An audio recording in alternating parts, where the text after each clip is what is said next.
Oh, Jesus. The old one. I saw the old one.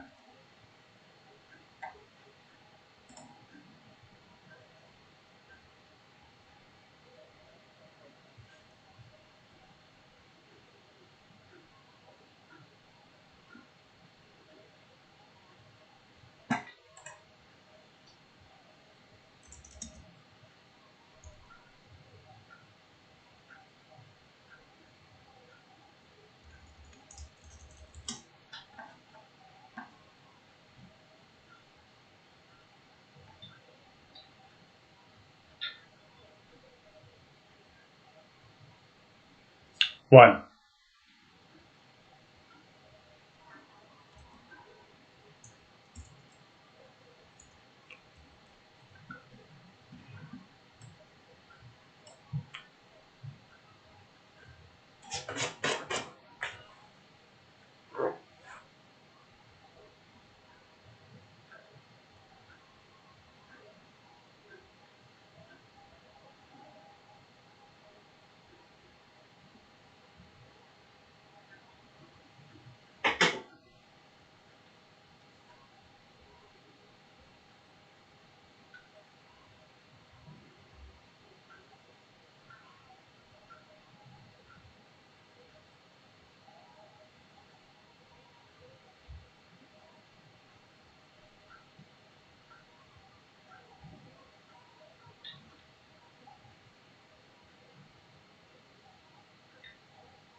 1, 2, 3.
Hi, this is an overview of the BigBlueButton client.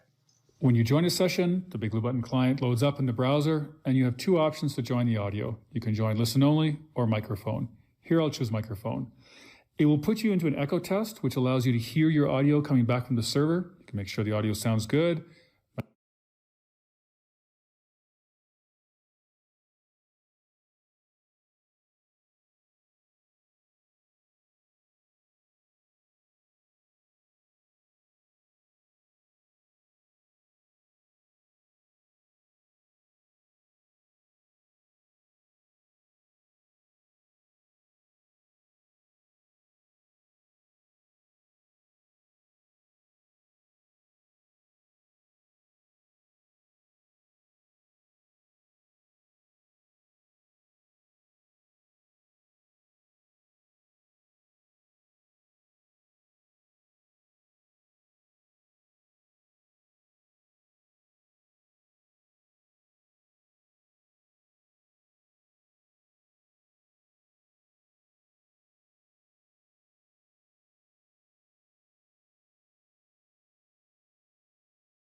Scott, welcome. Just click your microphone twice.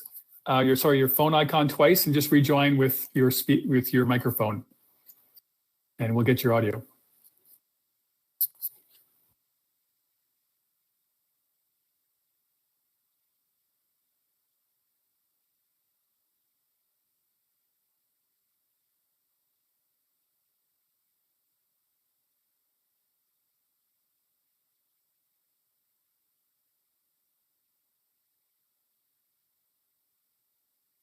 Okay.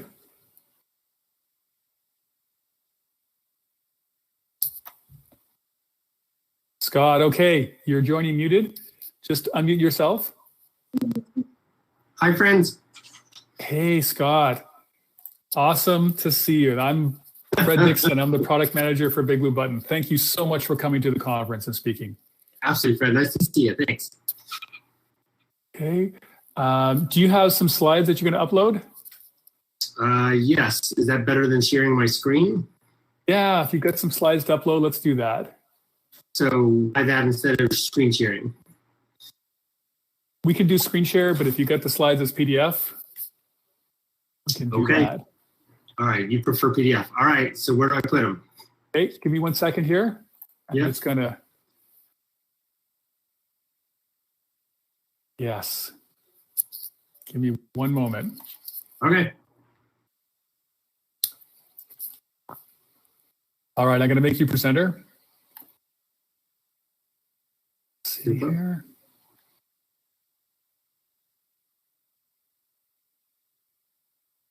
All right, and just click on the plus sign in the lower left-hand corner and just choose Manage Presentations and just upload them.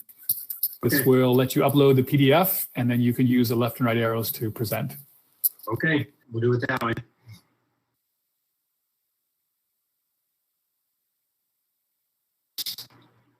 Okay, it's on its way. Oh, whoops. Super.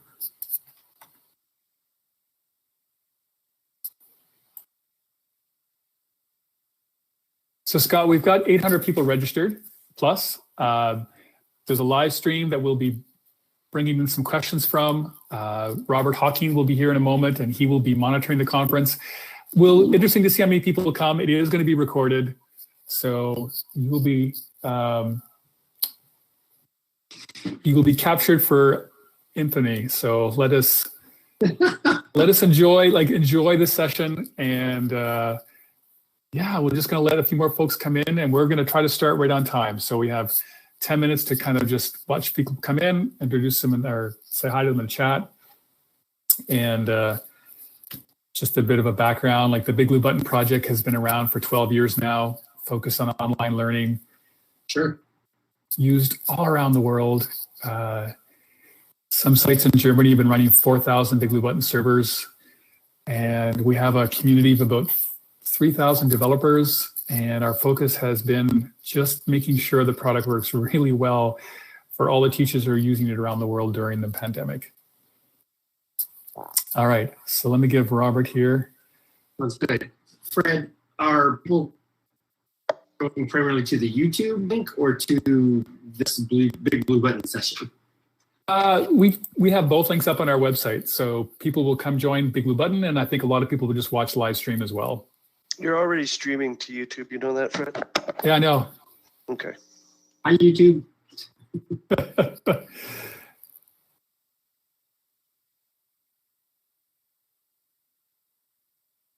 All right, Rob, you just have to click your your phone icon twice and just rejoin back with the microphone. So, Fred, my PDF just got an upload error, and also I remembered I have a video, so it might be better just to share my screen. Yeah, so you have the ability to share your screen as well. You can just click the share screen button and lower the middle and the bottom. There's a right-hand button will let you share your screen. Yeah, I think that's probably gonna be the better way to go here. Are you on a Mac or PC? Mac. Okay, if you want to share your video, is it on YouTube? No. Okay, so to share your video, are you able to look at the video inside of a browser? Yeah. So I thought I tested this before. So you just have to, if you want to share a video, you can share a video with the built-in sharing link. Like BigBlueButton has the ability to play a video. Where is the video hosted? On my hard drive. On your hard drive? Yeah. Okay, so it's not, so what you can do is when you share your screen, and when it comes time to share video, you have a bunch of options when you share your screen. One of them is share Chrome tab, and in that you'll have the ability in the lower left-hand corner to choose share system audio. And I'm going to show you here in mine. It'll be easier for me to show you. And that way, if you share video, you'll actually get the audio. I see that, but I'm not presenting out of a Chrome tab. I'm presenting a Keynote. Yeah. So on Windows, you can share your system audio, but on Mac, you can only share the audio with the Chrome tab. So you'd be able to play the video, but we wouldn't be able to hear it. You don't have the video anywhere else. It's not available on a link, I presume, is it? I mean, not in the next 5 minutes. Okay. So also, so it's not, I mean, just skip it. But if it's just playing out of my speakers, won't you just hear it like you hear me now? No, because we're using, I presume you're using Chrome? At the moment. Yeah, and that's fine. Chrome will only pick up your microphone for screen sharing unless you share a Chrome tab. And on Windows, there's a little bit more flexibility where it'll pick up your system audio. But the problem is if you play the video on your computer, it won't pick up the system audio. It'll only pick up your microphone. Okay. All right. Let me see what I can do here real quick. So try this. Go to Chrome, open up a Chrome tab, and try dragging the video into the Chrome tab and see if it just plays inside of the Chrome tab. It might, because Chrome will play a local video, I think. And then if you can... I see what you're saying. All right. Okay, hang on.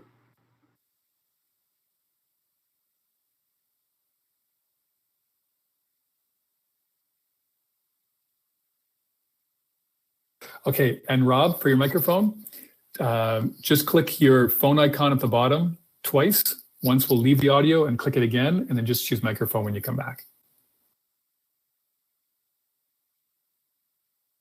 We have it everyone locked where they're joining listen only.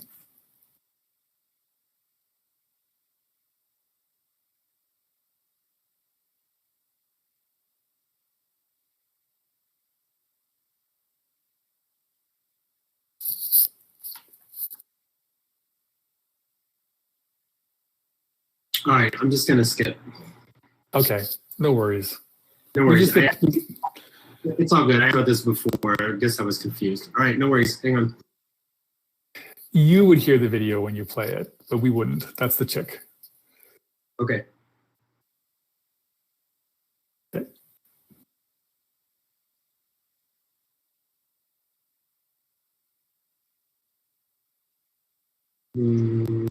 Okay, wait a minute. I got one more idea here.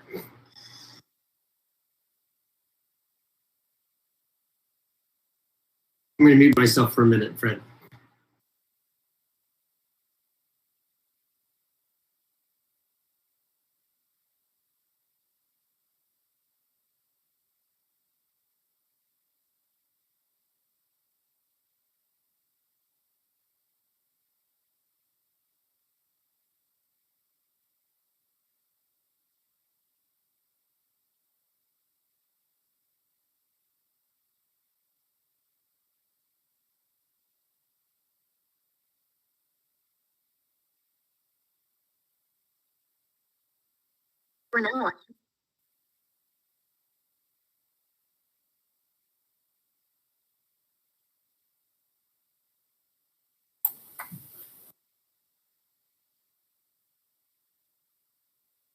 Hey, Scott.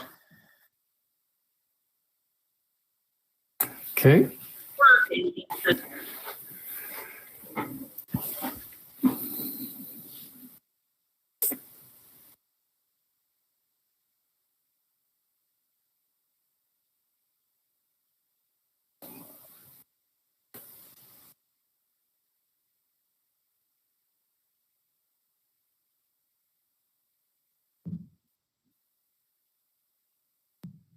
Okay, I was just talking to Scott a few moments ago. You're muted, Scott, by the way, if you wanted to talk.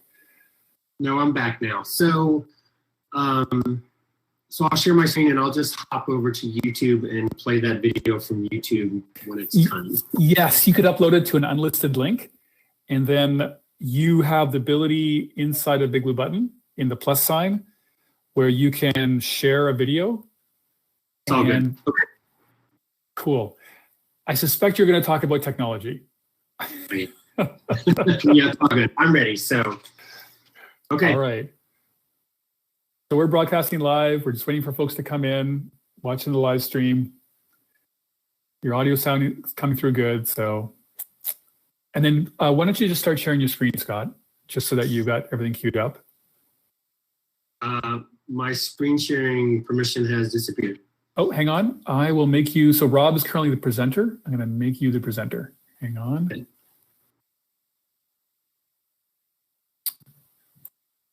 All right, so now try it.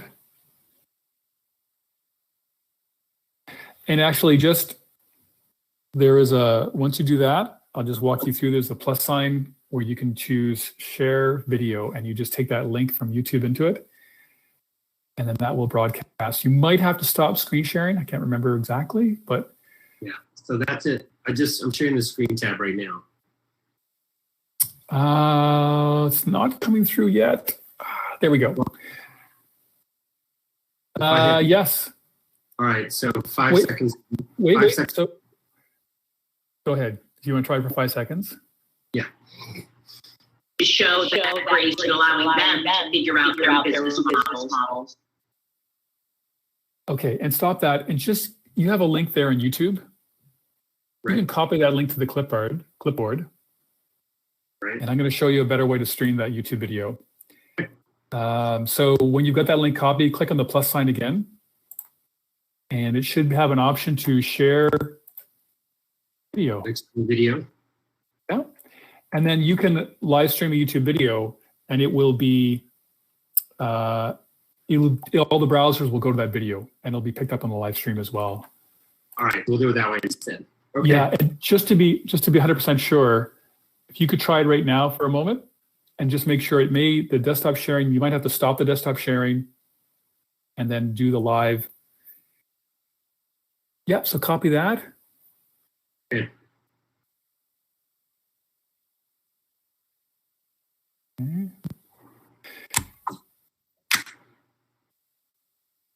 Models.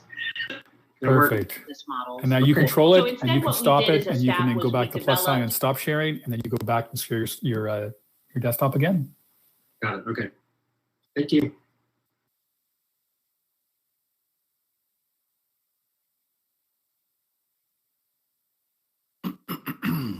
Scott, my name is Robert Hawking. I'll be moderating the session today, so I'll introduce you and then hand over the floor to you. Okay, sounds good. You see my slides? Yep. Yes. Perfect.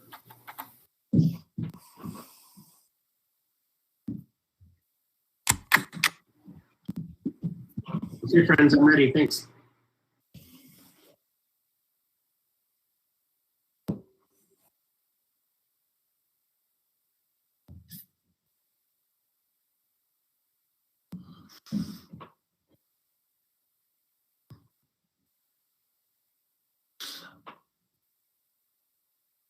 So we are at 11 o'clock and we will kick off. My name is Robert Hawking. I'd like to welcome you to the very first Big Blue Button World Conference. It's been a crazy year, and on the base of an application that grew out of a Canadian university to now supporting millions of students worldwide, thanks in no small part or entirely to COVID.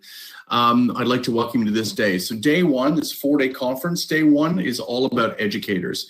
And so we've got a phenomenal keynote speaker, who I'll introduce in a moment.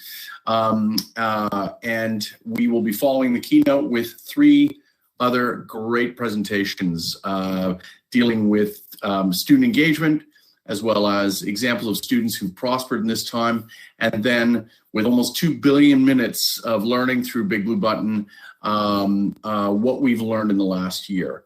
And of course, in the following days, be different days dedicated to different streams for programmers, developers, and commercial partners. So we're incredibly excited to welcome you all here today. Just one very quick housekeeping note. We're very keen to hear your questions. So I would ask you to please post your questions in the chat. I'll be moderating the session, and I'll do my best to make sure that Scott, our keynote today, has got your questions when he's finished his presentation. So to lead off, I'd like to introduce one of the co-founders of BigBlueButton and the head administrator for the application, Fred Dixon. Fred? Thanks, Rob. So welcome everybody to the conference. What a journey. As Rob mentioned, we've been at this for since 2007. BigBlueButton started in the classroom, so it was born in the classroom, not in the boardroom. We are an open source project. I see some familiar faces familiar names from the community, and we have very deep integrations with the learning management system. For those of you who have used BigBlueButton, welcome. This is a celebration of not only the progress of the project, but also the potential that we have to make the world a better place. And for reasons why BigBlueButton exists, education is at the core of the next generation and of basically our planet. We have built BigBlueButton so it's available to anyone around the world. I believe it's localized into over 55 languages now. And it is so impressive to see what people around the world have done with it. So we have 4 days of stories and speakers and panelists to share those stories with the community and to give you a chance to participate. Robert, I'll hand it back to you.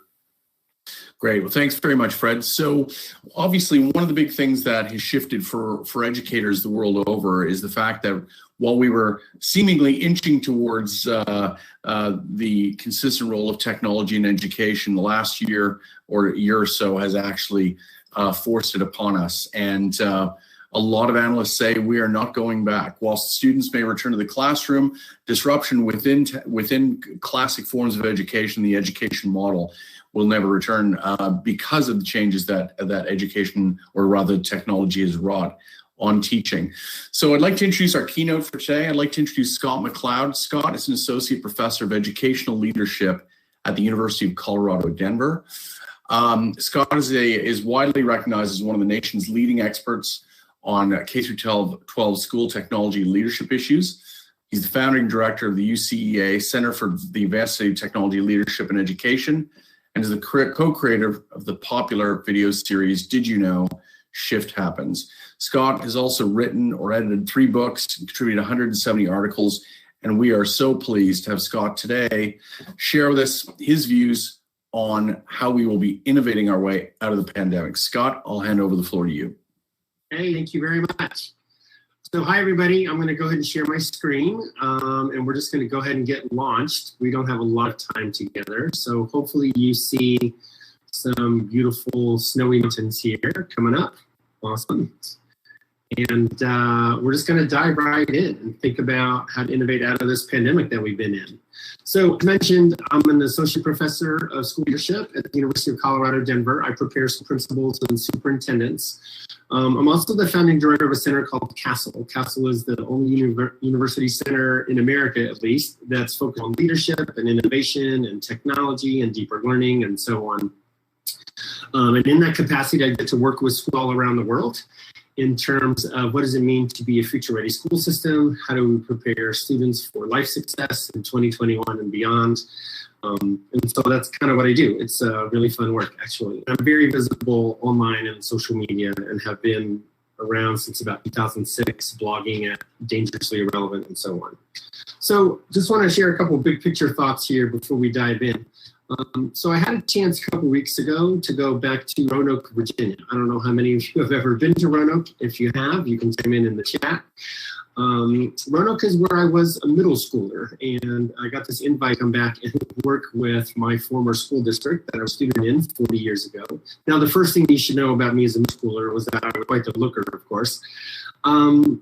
But I was digging through my old middle school yearbooks in preparation for this visit, and I discovered that I was in the math club. That's me in the front row, second from the left.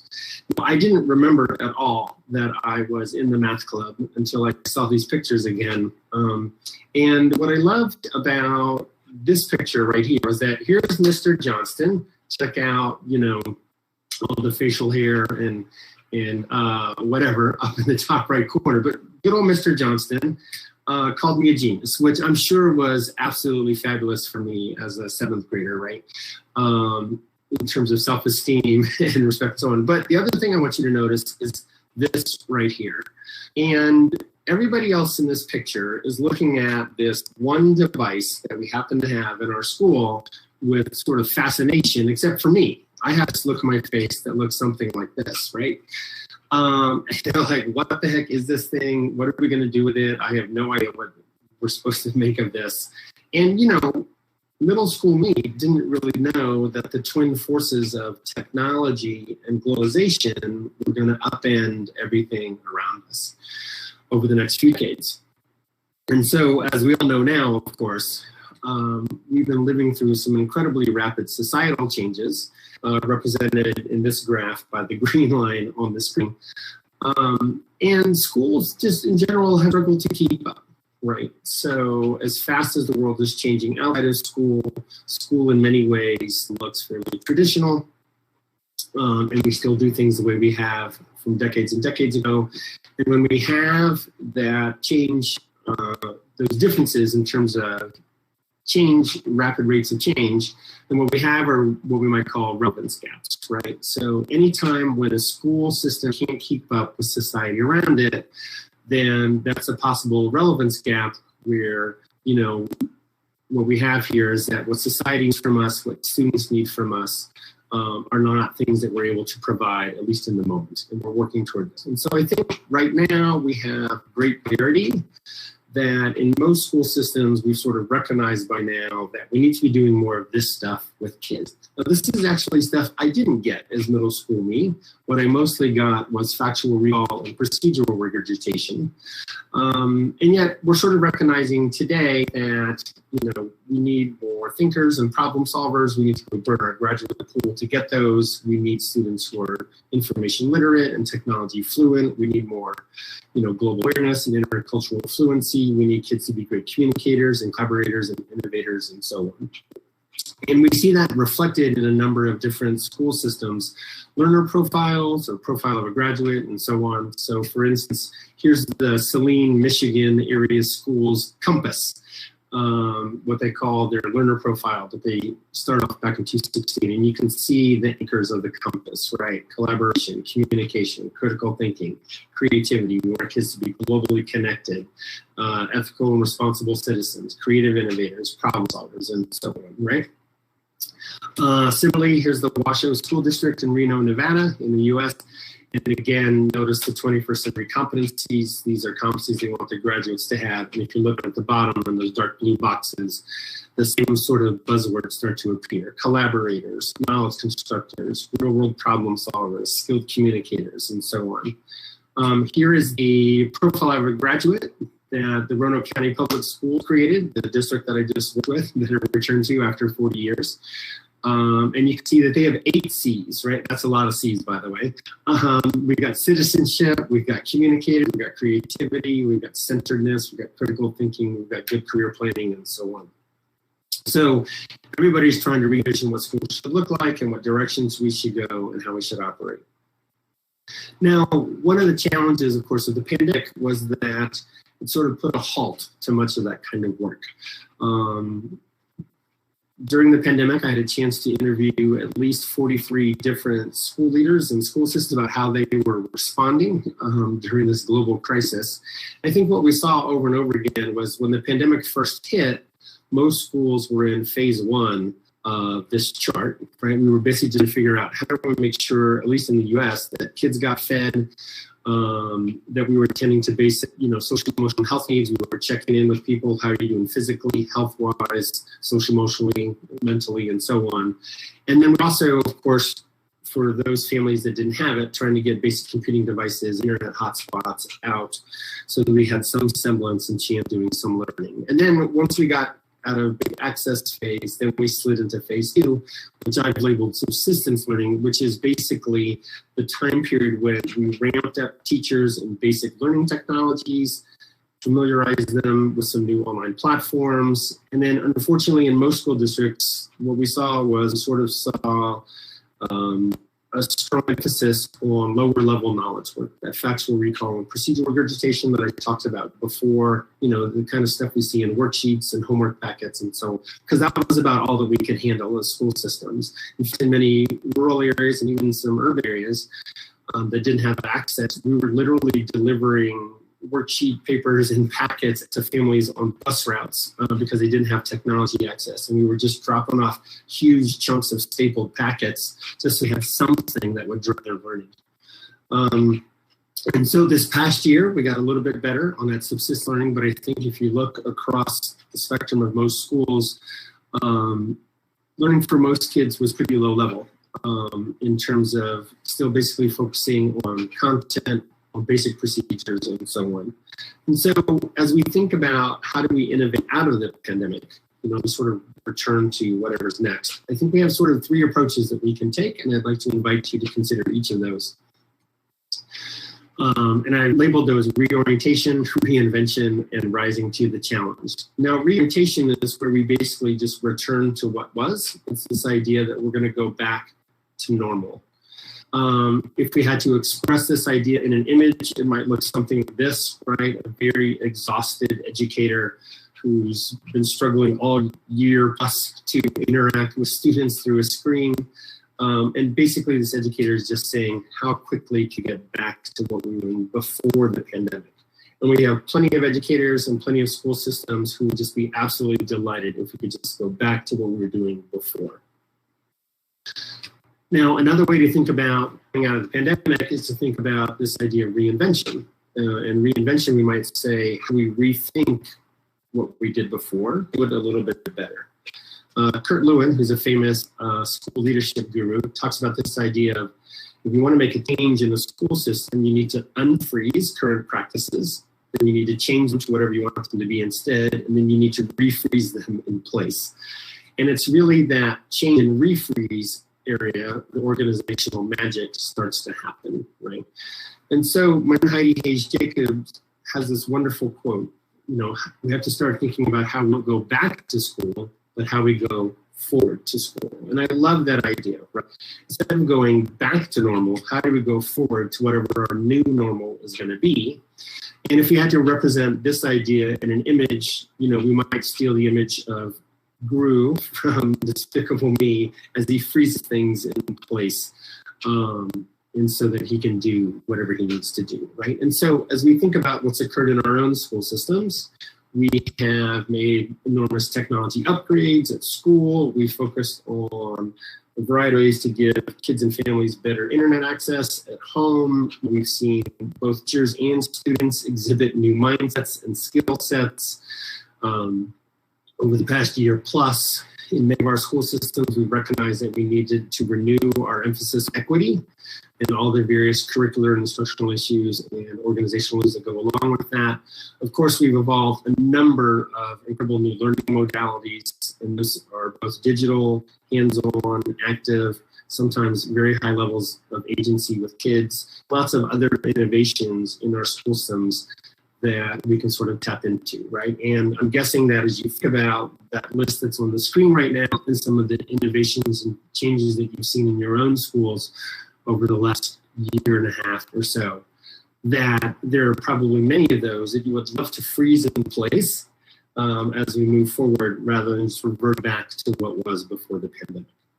So there's a third way to think about coming out of the pandemic, which is a little bigger picture. And this is this idea of rising to the challenge of the era, not just the moment. And how do we start in some new bold directions? And if we had to capture this idea in an image, then it might look something like, good old Buzz Lightyear, his infinity and beyond cry. And so school systems that I'm working with right now are focused primarily on 4 big shifts as we head out of the pandemic. The first shift is shift from lower level recall regurgitation that I mentioned before to those higher level thinking and problem solving. And that's shift number 1. Second shift is really around agency. The deeper learning schools that I work with are trying to figure out how do we let kids drive their own learning more often. If you look at most school systems, mission or vision statements, they say something along the lines of blah, blah, blah, lifelong learners, blah, blah, blah, or maybe it's blah, blah, blah, future-ready graduates, blah, blah, blah. But in whatever your mission vision statement looks like, it probably indicates some instance of students being self-sufficient learners and actors in the world around them when they leave your organization. And yet, in most schools, we also often tell kids what to do every minute of every day up until they graduate. And so we have this disconnect between what we say we want graduates to be and how we actually operate with our students while we have them. Now, the cognitive psychologists tell us that the number one factor of human motivation is autonomy. Nobody likes to be micromanaged. Everybody likes to have some control and ownership over what they do, when and how, and so on. And unfortunately, schools tend to be low autonomy spaces for most students. So the second shift toward agency has several different payoffs. One is it allows us to tap into student motivation and engagement in a different way, because as students gain autonomy, they gain motivation. Second big benefit, of course, is that we start fulfilling our mission and vision statements by actually allowing kids to have agency over their own learning while they still have caring adults around them to guide them, rather than just turning them loose after they graduate and say good luck, even though you've never had any experience with that. And then third, of course, is that it allows us to personalize, individualize, and differentiate the learning process in ways that aren't possible when we control everything ourselves as educators. Third big shift is around ethical work. You know, since time immemorial, young people have always asked, why do I need to know this? Why do I care? What meaning or relevance does this have to me now or later in my life? And when we start taking student learning work and connecting it to the real world outside of the classroom and outside of the school building, right? Local communities, online communities, global communities, they stop asking most of those questions because they start to find meaning relevance in the kind of work that they have to do. The fourth big shift is in tech infusion. It's the shift analog to digital. Many of us were traveling that journey for a long time now. You know, we've been trying to get technology into schools since I was a middle schooler 40 years ago, and varying levels of success. Now, of course, the pandemic accelerated that for many of our school systems, right? Many just that in schools that were not one-to-one before, that were not giving their kids a computing device, all of a sudden had to ramp up and do that. And that's an important shift. We want our kids to be information literate. We want our kids to be technology fluent. So that fourth shift is important, but technology is never the end goal. Technology is always should be a tool to help us accomplish something more. And so whenever I work with schools, I always say technology for the purpose of what? And we know is that technology can be a really powerful lever to make those first three shifts happen, right? Like we can just have kids do thinking work different ways. They can have agency and ownership of their learning work in different ways. They can do more real world authentic work with technology than they can without.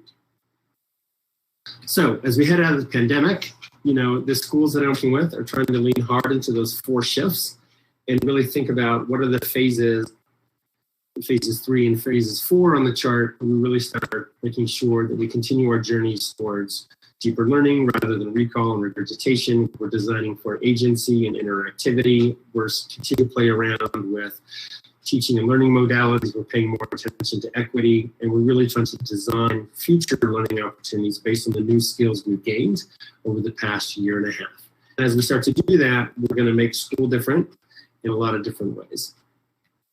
So I think we have a number of opportunities in front of us, and I'm going to highlight 3 in particular. I'm going to talk about new learning possibilities, some personalization chances here, and this idea of engagement.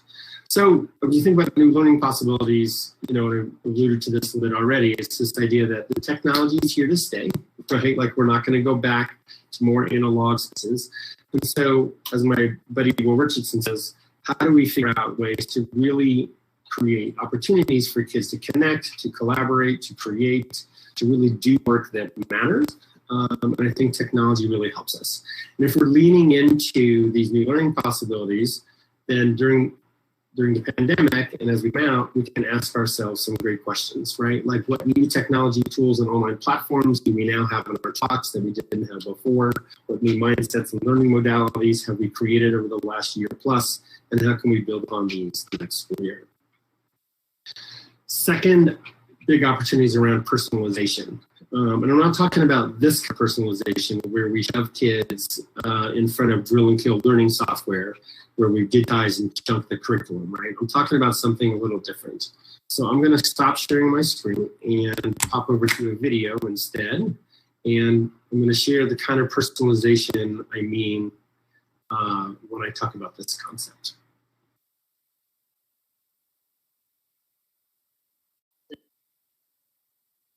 Models.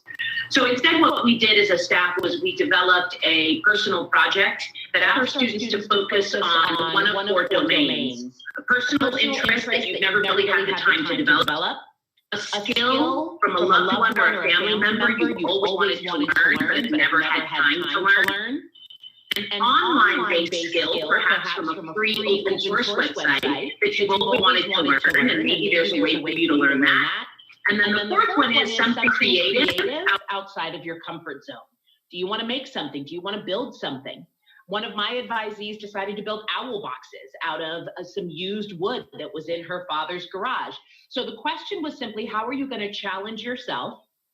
And even if it's not necessarily knit towards your personal career trajectory, what is something that's going to fill you up and that's going to challenge you?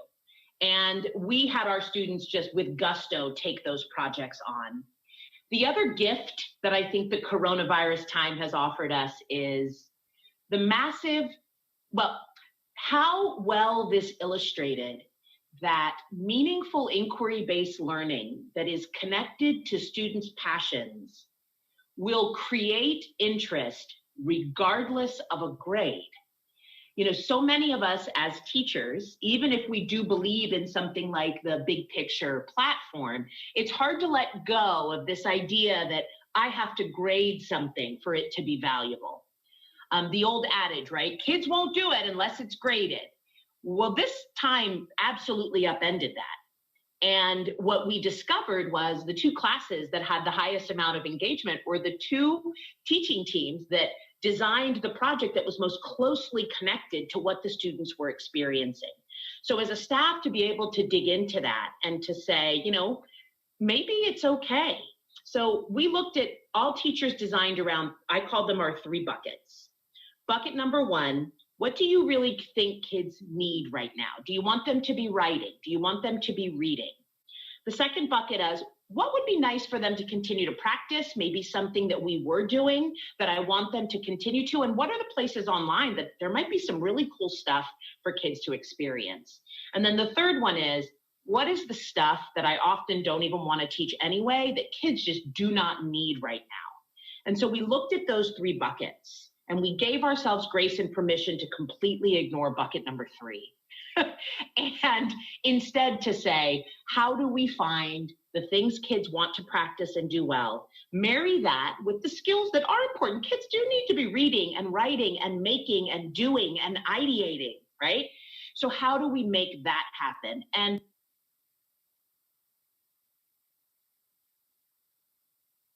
all right, so what you hear from Melissa there is a much more creative way to think about personalization, even during the pandemic, right? And to really hear some fantastic adaptability from her educators around how to make those deeper learning opportunities happen, even if they're online or remote or blended and so on. So as we come out of the pandemic, we need to ask ourselves, what kind of new structures did we create to differentiate for our groups of learners? Also, what new structures did we create to personalize for individual learners? What kind of new choice pathways and other opportunities did we make, and how can we build upon those next year? Third opportunity for us as we come out of the pandemic, I think, is related to engagement. It's this idea that even before the engagement, even before the pandemic, student engagement was pretty much in the tank. These are some numbers from the folks who do the Gallup polls here in America.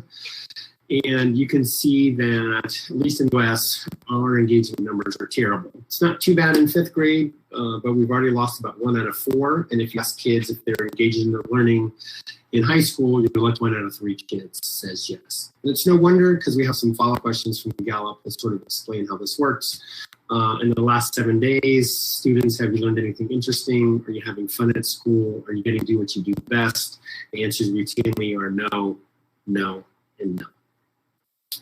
And those numbers just got worse during the pandemic for most of us, as we really struggled with remote and blended modalities and trying to keep kids engaged through screens when they were at home and had more of an ability to opt out. So I think we had to do some really hard looks about during the pandemic what actually worked well with student engagement and of course what didn't. And then, you know, in the schools that I'm working with, they're asking questions like, how did we capture those deeper learning and student agency and authentic work opportunities and use technology in rich ways to help engage our learners, and how do we build upon those next year? We know, of course, that if we want those things to happen, they don't just happen by magic. We have to design for them. And just as an aside, there's a free 4 shifts protocol that you can use that my colleague Julie and I created to help with those transitions. So if you're interested in some of that, you can go to that web address and check it out and have some fun instructional redesign dialogue and stay in touch if I can be of help on that front. So the biggest barrier to change is actually not mandated assessments or lack of school resources. Actually are deeply rooted mindsets of what school should look like. You know, you say to most adults the word school and a whole host of images pop in mind, and cracking those open and changing those is actually really difficult. As I said famously back in 2014, if you want student learning to change, but you don't want to change teaching schooling, well, good luck with that. So here's a number of assumptions that are held pretty deeply by educators and institutions, and you can read through those pretty quick. The student can't be trusted to do their own learning. Ability to pass exams is the best criteria. What presents is what they learn, and so on, right? And then recognize that these assumptions are still held in most schools and most educators in many ways. And yet that list came from 1969 from Carl Rogers, the famous psychologist. And of course, the pandemic and technology has upended most of that, right? So we know, of course, that technology actually helps students drive their own learning. And that whole child approaches and applied deeper learning also are important in addition to those exams. We know that students' learning is fostered primarily by meaning making, right? That's where we get the best retention, not just presentation by educators. You know, we pretend that kids learn stuff when they forget it 3 weeks later. And then make that meaning by doing things, not just by regurgitating stuff that seems irrelevant to them. We know that if we want creative adults, we have to have creative learners who have agency over that learning work, and we know that students deserve to be treated with dignity rather than manipulatable objects and so on. So there's the famous saying, never waste a good crisis, right? And so if we're going to actually rise to the challenge of the era, not just of the moment, if we're really going to lean into sort of that Buzz Lightyear, Tiffany and beyond modality, then we're going to have to do some hard shifts as school systems, right? We're going to have to somehow combat all those yes buts that we always come up with, right? Many school systems allow those resistance points to dominate and defeat balancing ideas. And instead, we want to reframe opposition into possibility. We want to figure out, instead of asking yes, but, how do we start asking why not and how can we? And the way we do that is we figure out how to create these new visions of possibility that outweigh all of our fears, our control issues, our assumptions about what it should look like, our institutional inertia, and all those yes buts that we always come up with. Bottom line is, ultimately, we all know that higher level thinkers don't just magically emerge from low level think spaces. And we also know that in our hearts, the best learning experiences are hands-on and applied, immersed in the real world. We know that true deep learning is rarely linear. It's almost never neatly organized by chapters and sections. We know that authentic, powerful learning rarely takes the form of a worksheet or end of chapter review problems or multiple choice quiz. And so as school systems, as we head out of the pandemic, we're going to have to ask ourselves 2 really big questions. One of them is, what do we want our students and graduates to be? We want them to be recipients of pre-made, pre-packaged information that gets delivered to them. Or do we want them to be bakers and makers and creators and doers who are actively engaged in their learning and who are doing awesome things that hopefully make a difference in the world? And if we want that, then the second big question is, what are we willing to do as organizations to get those graduates? So we're coming out of the pandemic. This is the beginning of anything that we want. It's been a hell of a year. Educators and schools have risen to the challenge, and everything that society has ever thrown at them. Let's keep at it. Let's go get them. Thanks for spending some time with me today. Take care. Thank you very much, Scott. I thought that was a fascinating presentation. We've got a few questions that I'll share with you now. So first question comes from Jim. What types of computing devices were available to students and what was the percentage of delivery to students and families? Are you aware of that number? That, of course, varied widely from system to school system. We saw that schools that were already one and giving kids devices were well ahead of the ones that had to scramble. Most schools actually had sufficient numbers of devices in the school when you started counting up classroom sets, computers on carts, computers in media centers, and so on. They just had to get them out to kids and families and give them permission to finally take them home for the first time. I don't know what the mix was. I think Chromebooks and iPads are pretty popular here in the States because of their affordability factor. A number of districts are also providing full-size laptops. I don't know exactly what the percentage there is. And again, who was one-to-one and who wasn't, very widely from region to region, district to district, state to state, and so on. Okay, thanks. And we have another question from someone in Germany. Question is there any research that, and it's a great question actually, is there any research that's asked about what the future hybrid offers will look like? So research usually studies what's happening or what's happened in the past, not what's heading forward. I think we have a number of indicators down the road that kids are going to be continuing to use technology to drive their own learning in creative ways. And that's going to proceed at whatever pace these educators are comfortable with and we as school systems are comfortable with. And so we've got a number of innovative school systems out there, like the ones that I work with, that are really trying to hand things over to kids as quickly as possible, let them own and drive more of their own learning. They're striving for better engagement, higher levels of agency, more real-world work, deeper learning, and so on. And then we've got lots of other systems who are moving much slower on those fronts and are not willing yet to give up sort of the dominant industrial model of education that is with us for a long time. Now, we've got an interesting question from Craig Henry, and I'd like to combine it with a question I have actually. As I sit here today, I've got 3 kids that are learning at different stages online, and I don't think I've spoken to too many teachers or parents that say that this year was a home run in terms of the quality of the education that their kids are getting. So my question is, and then I'll combine it with Craig Henry's, is it really is hard to feel optimistic, particularly when you see those student engagement numbers. So what needs to happen within the culture of education for it to accept and embrace technology more widely? And is it better technology solutions, or is it teachers that need to be less complacent and embrace change more comfortably?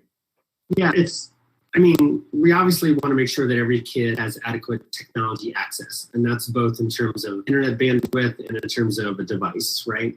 But it's beyond that, it's actually not so much about the technology. We have a variety of technologies, including robust tools like BigBlueButton, that allow us to do some really interesting things with kids. What we really have to do is we have to rethink learning modalities and teaching modalities, right? And so as a parent of school-age children myself, I think what we saw over and over again was that kids really struggled with translating the transmission regurgitation model of learning to remote environments. So traditional teaching and learning looks like information gets transmitted out by the teacher, by the textbook, by something you found on the web, whatever, right? And then the kids regurgitate that back to us, and we give kids good grades based on how well they regurgitate, right? You regurgitated from the textbook well, you regurgitated from my lecture well on this quiz or exam or whatever, and so you get an A. And if you don't regurgitate well, then we punish you, behaviorally, academically, whatever.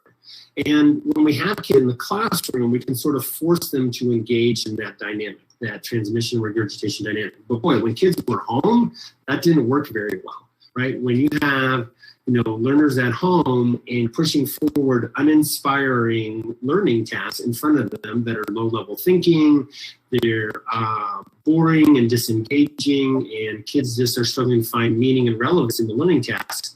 At home, they could opt out in a different way that they could at school, right? So agency at home was to say no. And now at school, are we just going to force them back into the same old uninspiring learning, recognizing that they have less of an ability to say no? Or are we actually going to re-examine the learning that we're putting in front of them and create different kinds of opportunities for them? And those are the schools that I'm working with. The schools that are focused on the 4 big shifts and saying, how can we make learning different? How can we make school different for kids? Right? Of course, we're going to use technology to make those opportunities happen, because you can be a deeper thinker, you can do more authentic work, you can have more agency, right, with tech than without it. But the shift is in the learning tasks that we put in front of them, not necessarily just in the tech. And I think if we can do that, then I think we see, as Melissa showed us in the video, that we have some incredible opportunities for kids to re-engage and to learn in some powerful new directions. It is amazing as a parent. My kids can spend pretty much limitless time in front of a screen as long as the content's right. But they can only spend about 5 minutes focusing on school learning on a screen. I agree with you. I think maybe there needs to be a shift in the way the content is delivered. Right. We have another question from Delphina in India, and it's, can you share any suggestions on how we can get more schools to use software solutions like BigBlueButton? So, I think it's always around the value proposition, right? So whenever I'm working with school leaders, remember I'm a leadership guy, you have to figure out what the pitch is to admins about the kind of learning that will be enabled by the tool. So, if you're just coming in and selling a more extensive version of what you already do, then that's a pretty hard sell for an administrator to make the purchase. So I think you want to frame the request to administrators in terms of, if we get this new piece of software like BigBlueButton, then here's the kinds of things we can do with kids that we can't do without it, and those things are worth the purchase price. So make your pitch accordingly in framing of what kind of powerful opportunities for kids can we create with the software, not just will it make us as educators more efficient. The classic example of this is the big wave we had in schools where everybody went out and purchased smart boards, right? These interactive whiteboards, different brands, and, learning didn't change much. I used to lecture at you from the front of the room with a chalkboard. Now I lecture at you from the front of the room with a $4,000 interactive whiteboard. Well, that's great. We spent $4,000 instead of $100 to do the same kind of learning and teaching. Like, that's not a good sell for an administrator, right? So you have to pitch what kind of learning and teaching will be different that's worth the cost, and that's the value proposition you have to make to your school leaders. Well, that's interesting, Scott. So we're coming up to the end time on this presentation. So I'm going to pose one more question, and that is, I had a teacher recently say that if online education was to work, students would need full-time tutors sitting next to them. And I'm actually, to be honest with you, right now, the full-time tutors that are sitting next to them are their parents, who are often working from home. So we haven't actually spoken to about parents yet. What do you think needs to change in the mindset of parents to make this a success going forward? I think what was interesting about the pandemic was that many parents saw direct firsthand how uninspiring to the learning was that their kids experienced at school, right? And because we don't usually go to school and next to our kid every day in the classroom, we didn't really see that. We got glimpses of it at parent-teacher conferences, right, as teachers handed over big packets of worksheets and homework packets that our kids had to do. But our kids came home. Most kids come home relatively happy from school most of the time because they're interacting with friends and it's a social time and so on. But we got some really deep glimpses into the learning work itself from home as parents, sitting side by side with our kids, trying to support them not just on homework, but in the day-to-day classwork as well. And so I would actually say to parents that to the extent that you found great things happen during that pandemic time, or you saw things where you wish your kids' learning was really different, to start engaging your school in that conversation. because schools will revert back to what was, to a relatively uninspiring transmission regurgitation model of teaching and learning, unless we press them a little bit as communities to do something different, right? And when we have tools like Big Blue Button and other technology that allow us to do some really interesting, interactive, and also self-supported learning for kids, we should be leaning into those, not away from those. But that requires a conversation between communities, parents, schools, educators, and children about what do we want learning and teaching to look like instead. And that's the point I tried to make at the end, is that we need to sort of reopen the dialogue about what do we want our graduates to be and what are we willing to do to get those. I think your points are wonderfully provocative, because you know it is unavoidable. Technology is unavoidable today, and all you've got to do is take a look at how much younger kids are today when they get their hands on a device, and how meaningful it is as a vehicle and a window in the world. It is not going away. So I just want to say thank you very much. Thank you for all of the people that have joined us this presentation. I'd like to invite you now to join us in the next session, which is creating engagement in the new classroom, lessons on keeping students focused with virtual learning. So thank you very much, Scott. It is a pleasure meeting you and hearing from you. Very much appreciate it. Bye, everybody. Thanks for your time.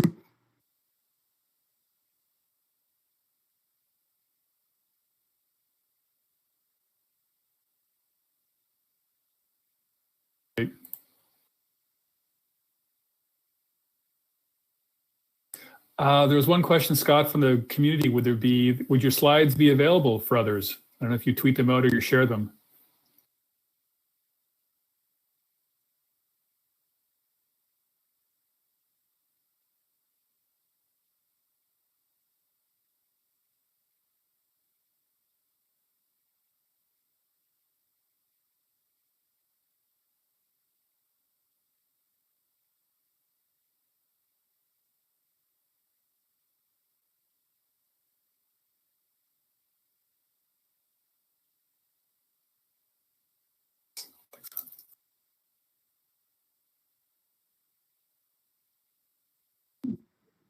All right, y'all, if you're still in the room, I just posted in the chat that I will post them to bit.ly/BigBlueButton2021. They'll be up there in about 5 minutes.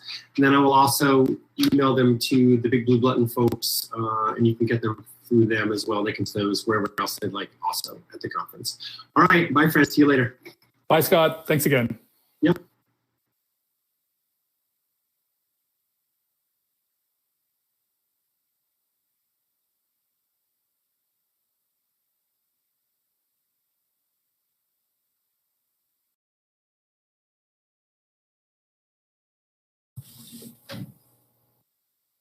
Guys, I'll be asking you some questions. You would receive those questions now.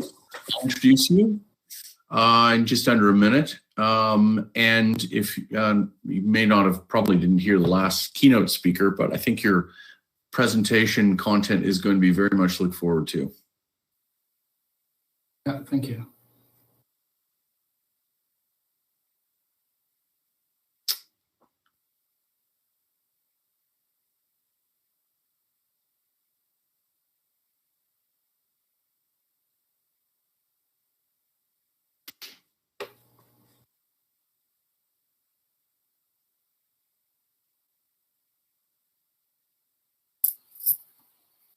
Hi, everybody. Just letting you know you're live on YouTube, and there will be other panelists or other participants coming over in the next few moments.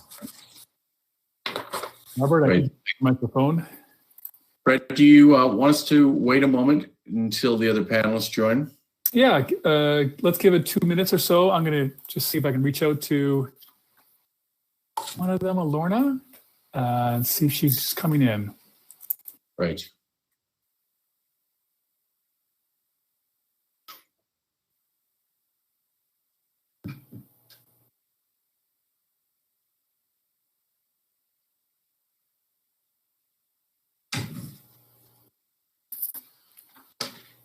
Did we speak a couple months back when we did the roundtable with Frontier? I believe we did. I was on that call, so. I thought that was such an interesting conversation. Oh, good. I'm glad. Yeah.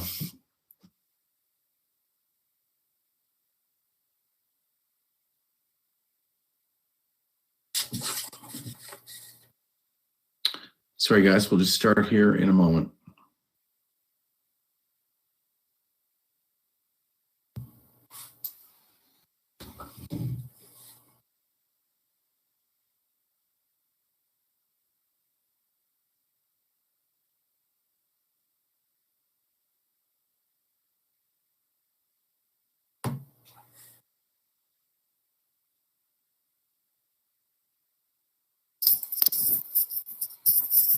And Robert, I just want to clarify, people who are attending are teaching at all levels, correct? That's correct, yeah. Okay. And in fact, I mean, excitingly, they're coming from all over the world as well. That's fabulous. Yeah. Thank It you. is the red thread that connects educators. It's the similar issues from around the world.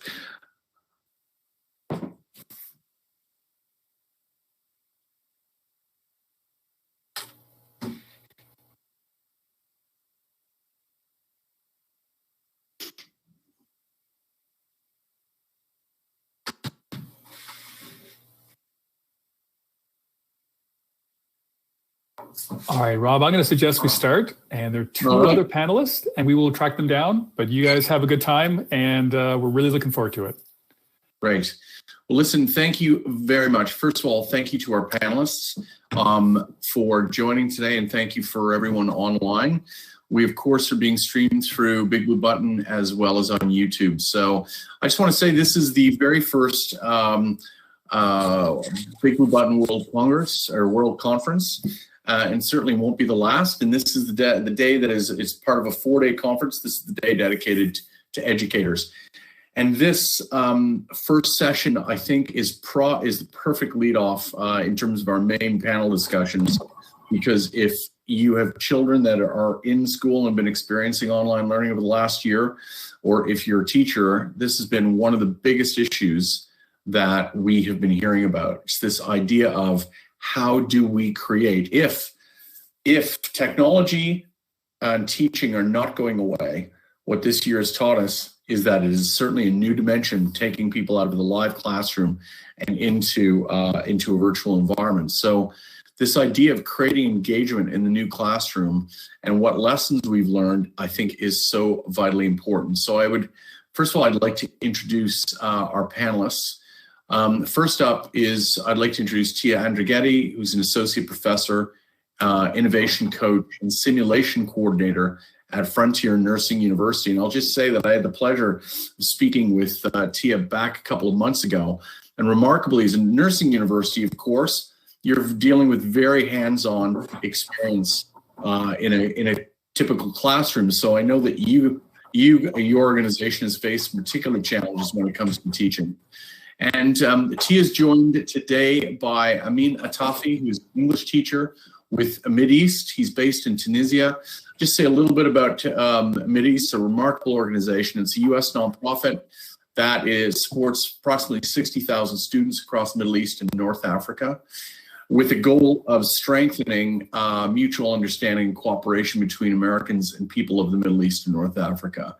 And again, fascinating, both ends of the world, both very, very different backgrounds, with Amin being an English teacher and has been a teacher now for 16 years. I think it'll be very, very interesting to hear from our two experienced panelists today. So thank you very much for joining. Thank you. Thank you. Now, I just want to encourage everybody who's online, please. I know that some of you, there's a lot of teachers online and many parents. This is an amazing opportunity for you guys to ask questions. So please post your questions in chat, and likewise do the same again through YouTube if you're live streaming through there. So I'm just going to kick off. I'll be asking you some questions today just to get the discussion started. So first up, obviously, I mean, if you talk to Fred, who's one of the co-founders of Big Blue Button, you know, that technology, this idea for Big Blue Button came out of a university. And clearly at the time, back in 2008, the introduction, the use of video conferencing within the classroom, or as an alternative to the classroom, was a fairly slow and steady process. But then 15 months ago, the whole world went online, and we know that 1 billion students virtually overnight went online. And so can you talk, first of all, about what it was like from your perspectives to first orient yourself as a teacher, and then how did you orient your students to this new reality of learning online once the shutdowns happened? What were the experiences that you came across that best enabled students to get into a routine? Tia, do you want to start us off? You know what? I'm fine to do that, but we have always taught online. So I thought maybe you want to have a mean start, and then I can talk about kind of our experience with it too, because it's going to be a little different. We did not do it overnight. So. Oh, wow. Fantastic. So, so it all started, as a teacher, I have taught online since 2007 using some platforms that I can't mention here, of course. But with the advent of the pandemic and the lockdowns, I found myself ready to switch to online teaching, but my students were not ready. Amidist provided us with in-house training and made sure we mastered the online teaching tools. The students, as I had said earlier, weren't ready at all. And for them, it was a bit hazy as an alternative to in-person lessons. So first, I had to make them familiar with the BBB tools, and then I had to convert the in-person lessons to online lessons. And I came across some difficulties at first, such as explaining how it all works and how to use the tools and breakout rooms, some time-consuming activities. The online lessons started with a slow rhythm, but as soon as collaboration and interaction took place, through modeling and guidance, the students got again on the right track of learning, and the new routine was established. You see, so it was a kind of radical change or direct change. It was not pilot, it was not phased, it was out of the blue. We had the pandemic, and we had to adapt ourselves to the new reality. So how long, I'm curious actually, first of all, within the culture of the teaching community, how long did and how openly embraced, I guess there was no choice for teachers, they had to get with the program, but how long did it take your colleagues to basically become familiar and comfortable with this shift from a virtual or a physical to a virtual classroom setting?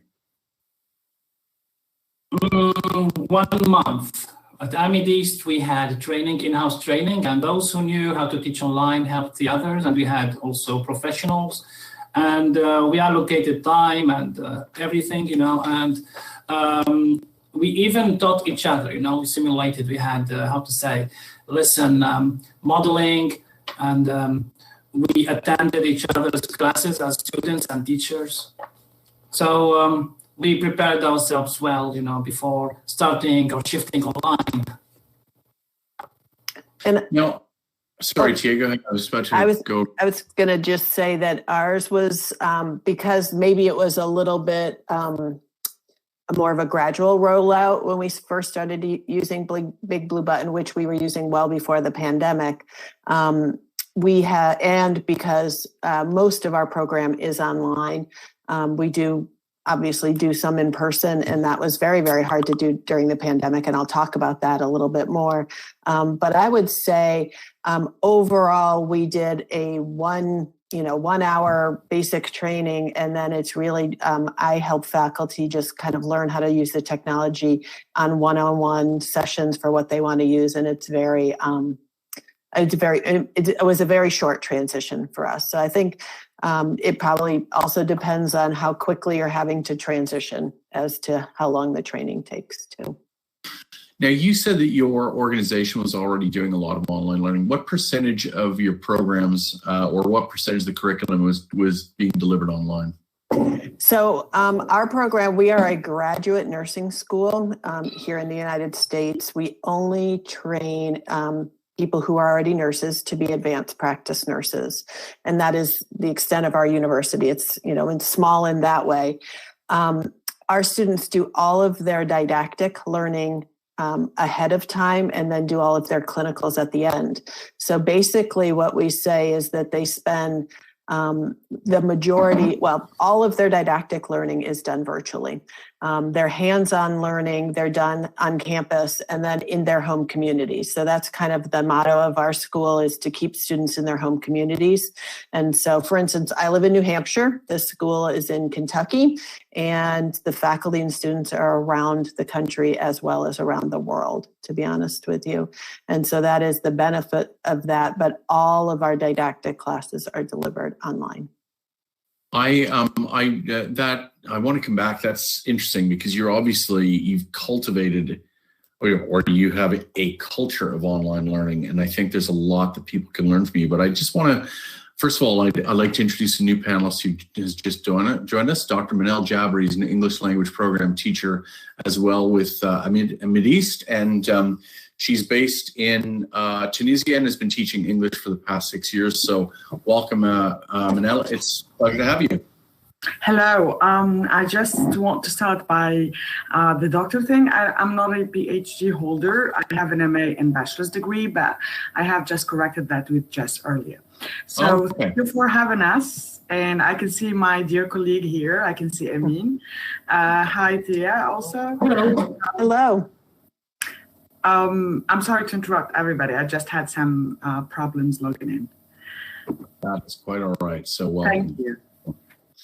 So the research has shown that there were, in fact, our next presentation goes specifically into this, but the research has shown that there was a lot of kids that have struggled, but there were certain kinds of kids that actually prospered as a result of online learning.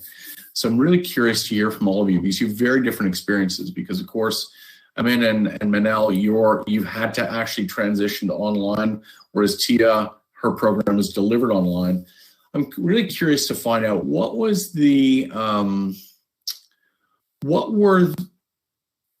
the characteristics of those students who actually did well with online learning over the last year? How would you describe what made them different than their peers? Or Tia, in your case, obviously, if one accepts going to your college, they've got to be willing to do online learning. So what does it take for a student to be successful in this new environment, to be engaged and to get the full experience out of it? Well, I can just go ahead and jump in there to say that, first of all, as faculty, we should make no assumptions about our learners. We have, in our program, they're all adults, so that's different than somebody who has children. But we made some very big assumptions that the digital natives, the younger generation of our students would be very comfortable with online learning and online platforms. And what we have found is they're comfortable with some parts of it and not comfortable with all parts of it. So don't make any assumptions about your learners, depending on their age. Some of our most successful students have been some of our older students, and the ones who have acclimated better to this system. I will also say that it takes a lot of self-motivation, and I think that would transcend the ages and what you're teaching. And I think that's why it's so hard for some learners to be engaged in a virtual environment, because you're not physically there, you're not physically with the teacher, they're not keeping you on task. And so keeping them engaged with some of the other creative things that I'm sure we're going to be talking about today will be ways that I think can help them be successful. But I think if they also are intrinsically very motivated, that of course helps too. Now, yeah, that is, I'm sitting here, I was saying the earlier presentation that I'm sitting here with 3 of my own kids upstairs doing virtual learning. And I can tell you, it is a case study in terms of the variations of how students learn. So, Amin and Manal, how old are the students that you're teaching? As for me, it's from the cradle to the grave. I'm teaching at the public sector and the private sector as well. I'm teaching extra hours at Amid East, and I'm teaching at the National Engineering School of Bizerta.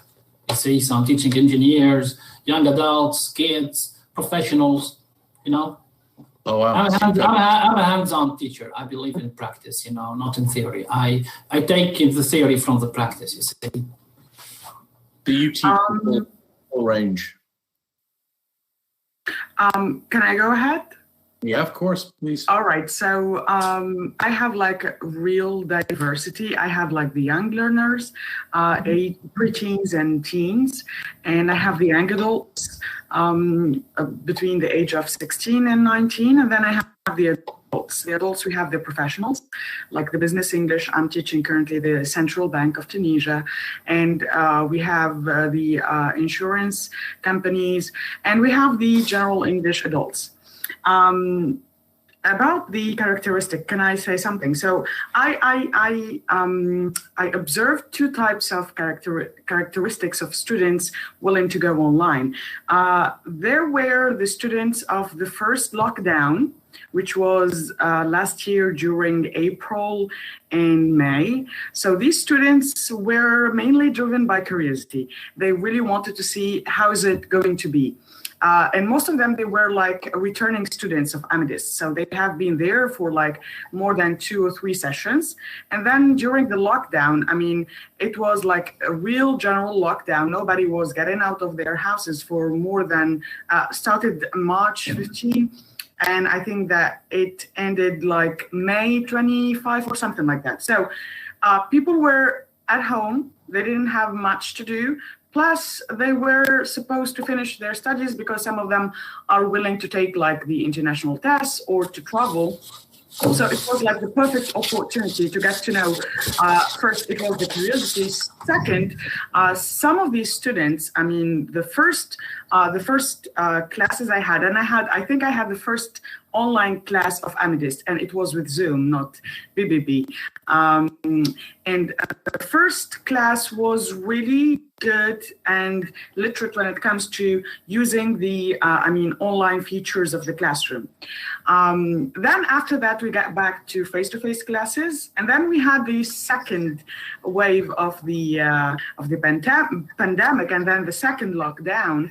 And meanwhile, even when we were back face-to-face, we were having like the hybrid classes. I mean, I can be teaching the morning, the face-to-face classes, and then during the evening, I would be having the online class. So the second group of students, they were more of this is part of our lives now, and we're going to do it, whether we're comfortable doing it or not. So after that, it was like more of, after the first wave, we lost a lot of time doing nothing. We should have been doing our classes. So now we should be taking this seriously and start to get to know the gist of it. And actually, the second wave, or the second group of students, after I think September 2020, they were more hard working into learning more about the platform. And I think that at that point, we moved to the BBB. During September, I think, September, we started using the BBB. That's I think what I wanted to say. I don't know if it makes sense. Thank you. Thank you. I remember I spoke to a school administrator in the U.S. There's about 30,000 kids in that region, and I asked this person, what was the biggest surprise they faced? And this person was actually head of technology for this school region. So the biggest surprise they faced was the number of kids who actually don't have access to technology. And I'm just really curious from that perspective. I mean, I guess, Tia, in your circumstance, if someone's going to join your program, then they need to have that technology already in place. But how, I'm curious now, what did you face that problem within your region in terms of kids simply not having the technology, the requisite technology to actually be engaged in education? Yeah, it is a huge, sorry, Manal, go ahead. Yeah, I'm sorry, you could go ahead. Okay. Go ahead. So I completely agree. There is not the infrastructure in many of our rural areas of this country to allow for high-speed internet. And it's surprising in today's day and age. Our school's focus is rural and underserved areas. And our hope is that we train healthcare providers to stay in these rural and underserved areas, because we're not bringing them to a campus to go to school. But that is a day-to-day challenge with us. There are many platforms. There are many online simulations. So you heard one of my titles is the simulation coordinator. There are a lot of things that we could use with our learners, but not if they don't have a high enough speed internet or access to the resources. And I think one of the things, Robert, that was so amazing for all of us to realize is there are children who don't have not only, the access to the internet, but also the computers in which to be, if you have 3 different children, do you need 3 different computers for them to be on the computer at the same time of day, at the same time? And, and if you work online, how much bandwidth is each household taking? And I think that was a huge thing for us to learn as a nation, well, as a world, because I'm sure it's not any different in Tunisia than it is here, that how difficult that can be. And so then you have to prioritize, I think, is the key of what you're doing and how you do it. Gia, I think it's even more difficult here because already we're suffering from, the internet connection problems, and not every family is providing or could provide their kids with the equipment to get to their online classes. And I had siblings using the same computer, and sometimes they are not able to use their microphone, or they're not able to use their camera. And it's a bit shocking because I see these kids, especially I'm talking about my young adult classes. These kids have iPhone 13 and iPhone 12, and you see them always, using the social media. You would expect them to be using the internet connection and using the equipment for the online classes better than some of the adults, because you have already talked about age, but I'm not talking about age, but I'm talking of how much time they spend using their screens. But when it comes to the classroom, it's way more difficult. Also, here I'm based in the capital city of Tunisia. The internet is relatively better than other areas. So I think maybe my colleagues in Sousse would have more problems than I had. And I'm talking about, the best spot for the internet connection is Tunis downtown. So it's not only the connection, but also the equipment. And also I have to add something. We are providing English language training, and the students that we have, they come from special or specific social class. This social class is, it's the middle social class. It's not like pretty rich, and they are not like families in need. So I was expecting them to, each of the kids to have their own PCs, especially that they need them for their studies, not only for their online classes. And it turns out, no, it's not what I expected. This was, until last week, I have just finished one online class for the young adults. And some of them would be using the same computer as Tia was saying, or they would be absent just because they couldn't have a proper Wi-Fi connection.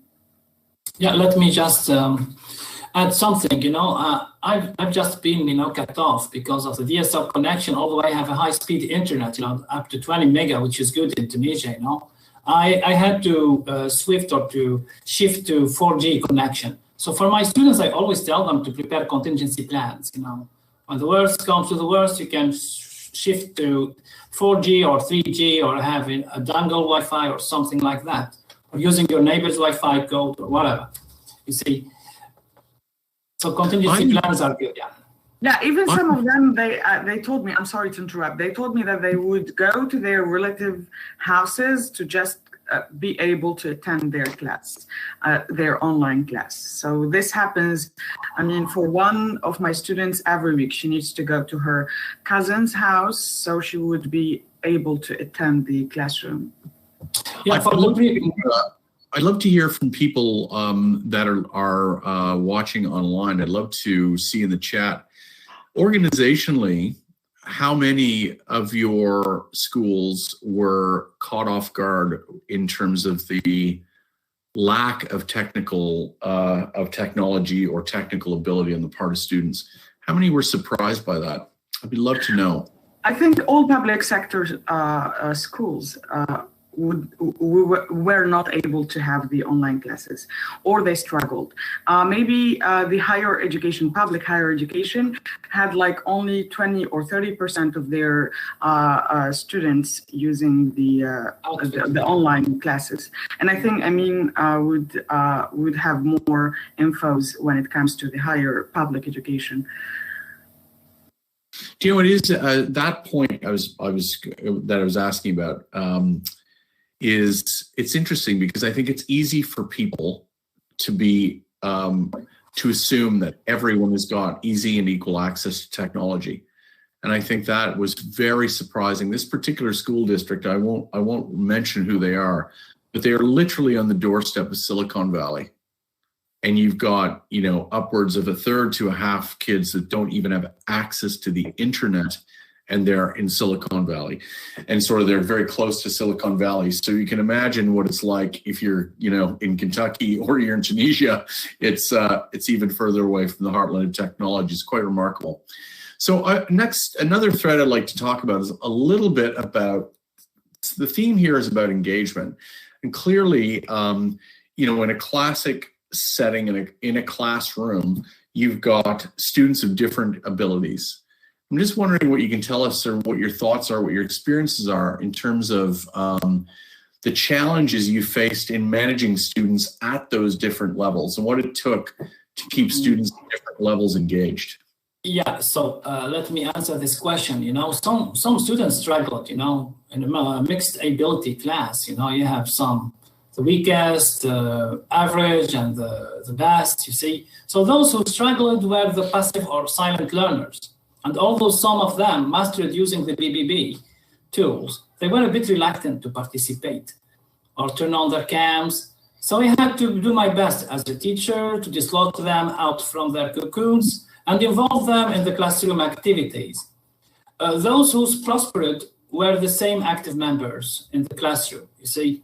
So they adapted quickly to the new technology and situation, and they had propensity to share knowledge and to take the initiative. And as a teacher, I used those, you know, prosperous, let's say, students to motivate those who struggle, to help out.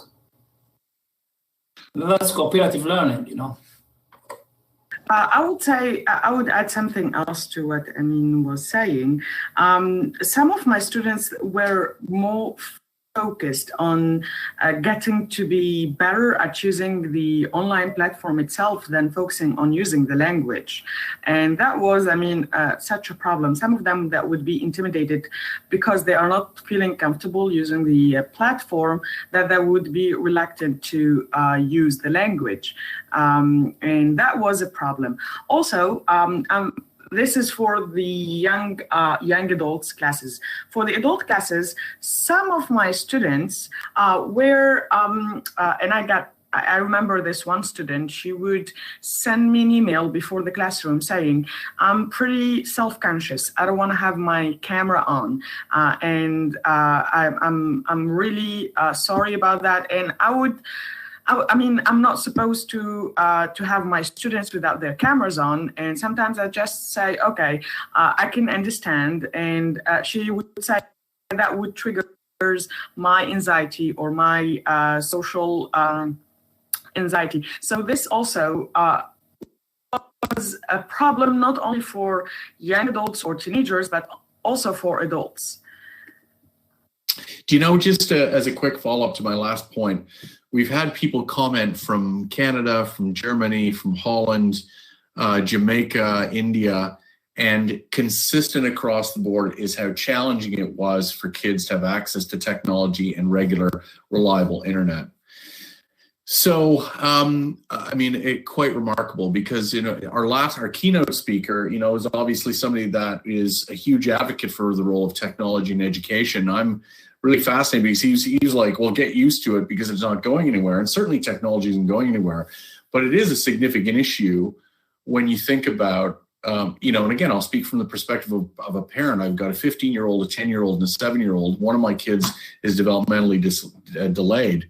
These are kids that are all over the map in terms of their capacity to focus, the ability to learn. Even within a classroom, there's a challenge there.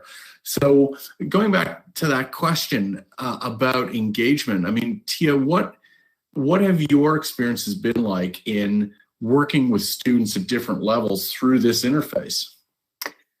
So what I would say is we've tried to be very, very thoughtful in how we get them in there. So we have them join early and have our IT department there to help troubleshoot any camera and microphone issues and any connectivity issues. We give them guidance on shutting down their computers the night before to make sure that when they turn it on, all of the updates have happened, since that can interfere sometimes with the interface.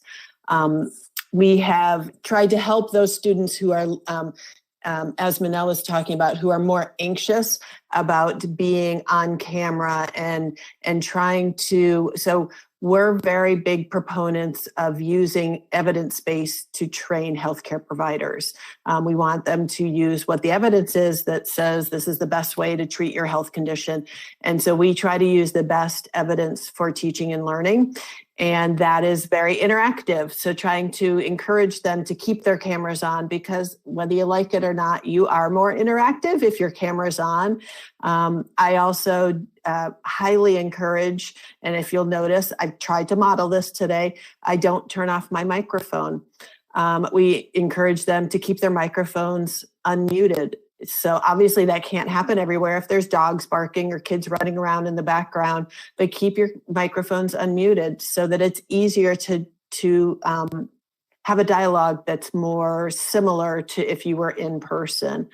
I also think that there is a tremendous amount we can do with, the capability of breakout rooms and things like that to make them feel more comfortable working in smaller groups and interacting. And I think that helps engage them and stimulate them. I'm thinking of those of you who teach in the K through 12 age range. How do you keep 7-year-olds busy for an hour? You have to keep them moving. You have to keep them engaged with doing different things. You can't just sit there and have a lecture, nor is that best practices with teaching and learning pedagogy either, to just lecture to them for an hour. It's better to have them read something, practice something, and then come and work it through during the interactive session. That's going to keep them more engaged, and I think that's going to help them stay on task.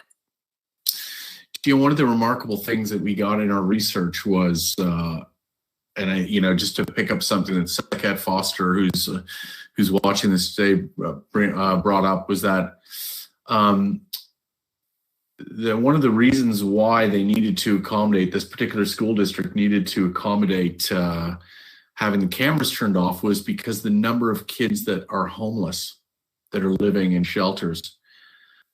I'm sorry to come back to it again, but I find it, I'm a teacher, and when I work around technology as a professional, certainly not a professional, like I'm not an IT expert, believe me, but I do find it quite amazing that there are certain assumptions that we've made incorrectly about the way people lived. And I think that what's interesting about this is we're probably seeing something that's closer to the truth. And I'll be really curious to see how this kind of awareness of the way that we live and the way that we learn, how it may change us as teachers going forward. It was definitely a reason. My daughter was a senior in high school over this last year, and it was definitely they encouraged them to have their cameras on, but they could not require it because of that reason, Robert, because of the disparities that people have and forcing them to show that. And I absolutely get that. I always come at it from it really will help keep you engaged and help you learn a lot more if you can. I mean, there's a bigger issue here, and unfortunately we only have 45 minutes to talk about it, but the keynote speaker was very much about, the fact is, like, he's embracing technology. But when you've got so many kids, that either don't have any access, you know, or limited access. I mean, unless we're going to move everybody to Toronto or to where I am, I'm in Ottawa, Canada, unless we're all going to move them to urban centers where they've got ready access to technology and we put computers in everybody's hands, it's hard to look forward with 100% optimism, knowing that some of these gaps exist in people's access to technology. Now, to segue, when we were doing this research for this panel, one of the things that we came across was the number of teachers that have had to be incredibly creative in accommodating students with some of these circumstances that you talk about.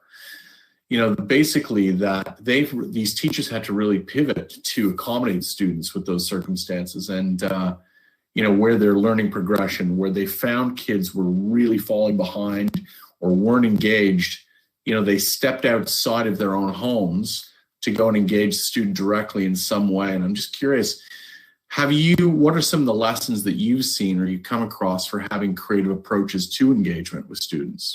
Yeah, so let me here answer the question. I want to share my screen and show you some screenshots from Amidy's, you know, BBB lessons. And I will show you some instances and examples of creativity. Now I did my best, so let me see. So here we got. Oh, I'm sorry, we're not able to see your screen, Amin. I don't know if one of the administrators can help with that. No, it's coming. It's coming. Just hang on a sec. That's a contingency. I mean, you have to, the person who was presenting before you has to stop sharing, so you could go ahead and start sharing yours. Okay, hang on a sec. So can you see my screen now? You are the presenter, but it's not coming through. Yeah. Interesting. Interesting, and let's give a bit whilst you're working on that, I mean, there's a couple of great comments here. Is that, you know, somebody, Saket Foster again, so the root problem is the same as in a physical face-to-face school. But you know, the issue and Adam Harper asked, so right, but why are they not engaged? What causes that lack of engagement? You know, and the lack of engagement. Yeah, and then Nanda Lewin asked, so maybe as simple as not being interested in the topic. I'll say that our keynote speaker talked about this, saying, look, and I'm paraphrasing here, is that you take an analog method of teaching, I mean, you put it into a digital environment. And as I observed, you know, as the father of 3 young kids, my kids can basically spend 24 hours a day connected to a screen. But for some reason, when it comes to paying attention to their classwork, they lose focus after about 5 minutes. One of my kids anyway. So what the keynote was suggesting is that for this to be successful, we have to reshape the way that we are teaching and the nature of what we're delivering online. You cannot teach, you can't use an analog approach to a digital environment. Yeah, I would absolutely agree with that. I would say that you can't just take the same lecture that you did in person and deliver it this way. You need to be creative of how you help them interact. And that's where I think, you know, using the breakout room. So meeting together, then sending them to a breakout room to work on a project, coming back, reporting on it, have the, you know, just like you may have done in person in the small group discussions, but that's going to be way more effective. Using problem-based learning, using active teaching instead of just delivering the lecture method. Because Robert, my guess is your kids are not 24 hours on the screen watching lectures. They're interacting with some game or some process in that way and getting feedback. So they're getting to a new level. They're getting a badge. They're getting something that shows, hey, you're trying and you're working through it. And we have to take some of those gaming principles of how we reward, and I'm using my little quotation fingers there, but how we reward students to show them that they're achieving their goals. And you know what? Actually, sorry, Robert. I've went through a training that prepares you for the online classes. So I'm not choosing the regular class planning or class preparing and designing the course as the one that I use for the online class. It's not the same thing. So I took training for 2 months to prepare myself as a teacher first to be aware of the I mean, no kids can be sitting for 2 hours doing nothing as just answering 1 or 2 questions that you would ask them. So for example, I would first start by personalizing my class. I would start by first writing the quote of the day. That's the first thing that I would see on the whiteboard of the platform, and then I would be I would try to find a quote that would be related to the lesson I'm doing or something like that, or I would break their focus for a moment, asking them to go around their room or the house and bring something that is red or that is round, or I don't know. So that would make them be more doing some physical activities and not to feel like they are chained to their screen and their chair. That's something. Also, I want to comment on this the one message in the public chat that says it's the same problems as the face-to-face classes.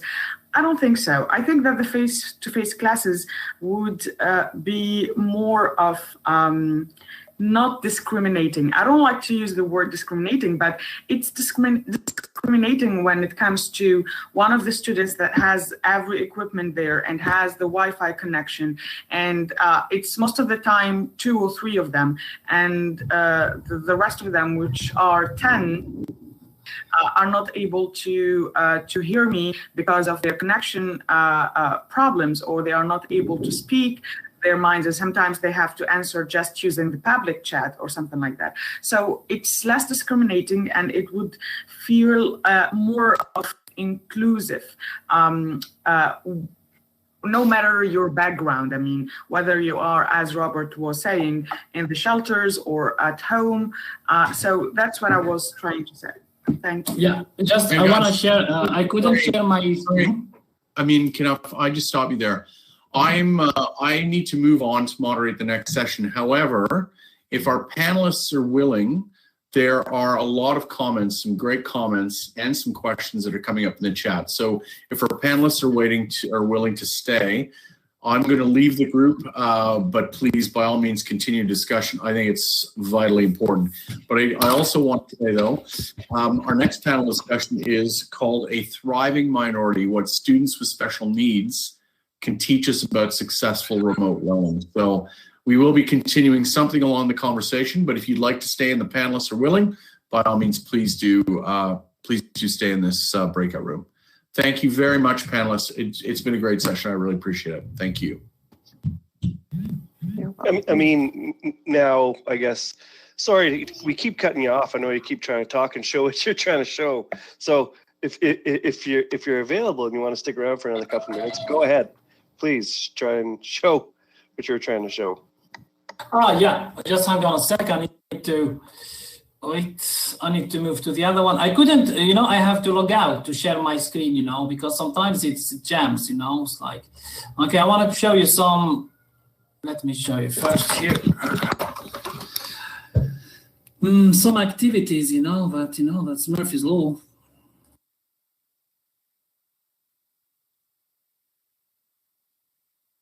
Let's hang on a sec.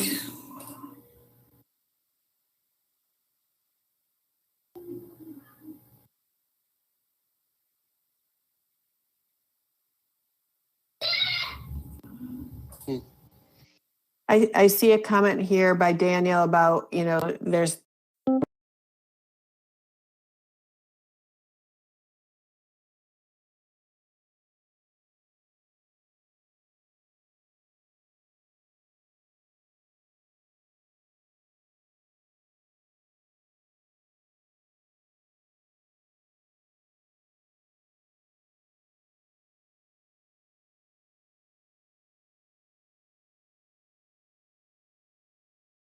I'd like to introduce you. I'd like to set up today Basically, this presentation is, or this discussion is called A Thriving Minority, what students with special needs can teach us about successful remote learning. And I'd like to introduce our two panelists. First of all, I'd like to introduce Dr. Catherine Welby, who's the author of a newly released book. So I'd encourage you to go to Amazon or a local bookstore and buy it.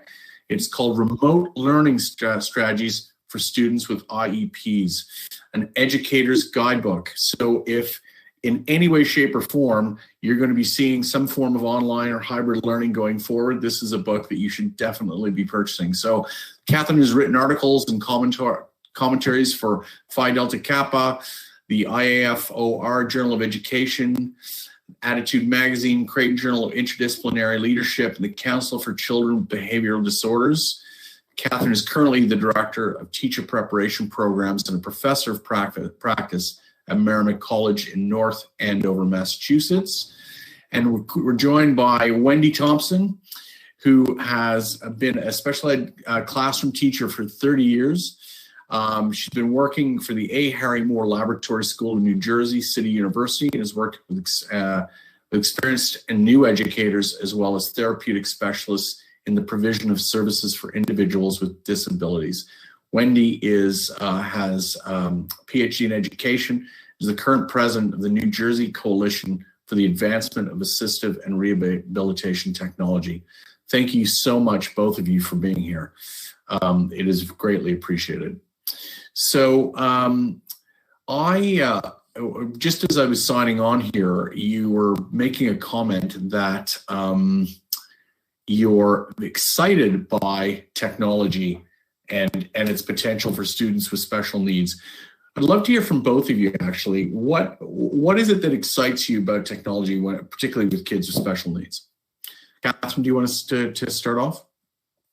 Yeah, I can start off. That's a great question, Robert, and thank you for having me. I'm excited to be here today. I would think what's exciting for me is that by having technology available, you're having options and accommodations for all the different learners.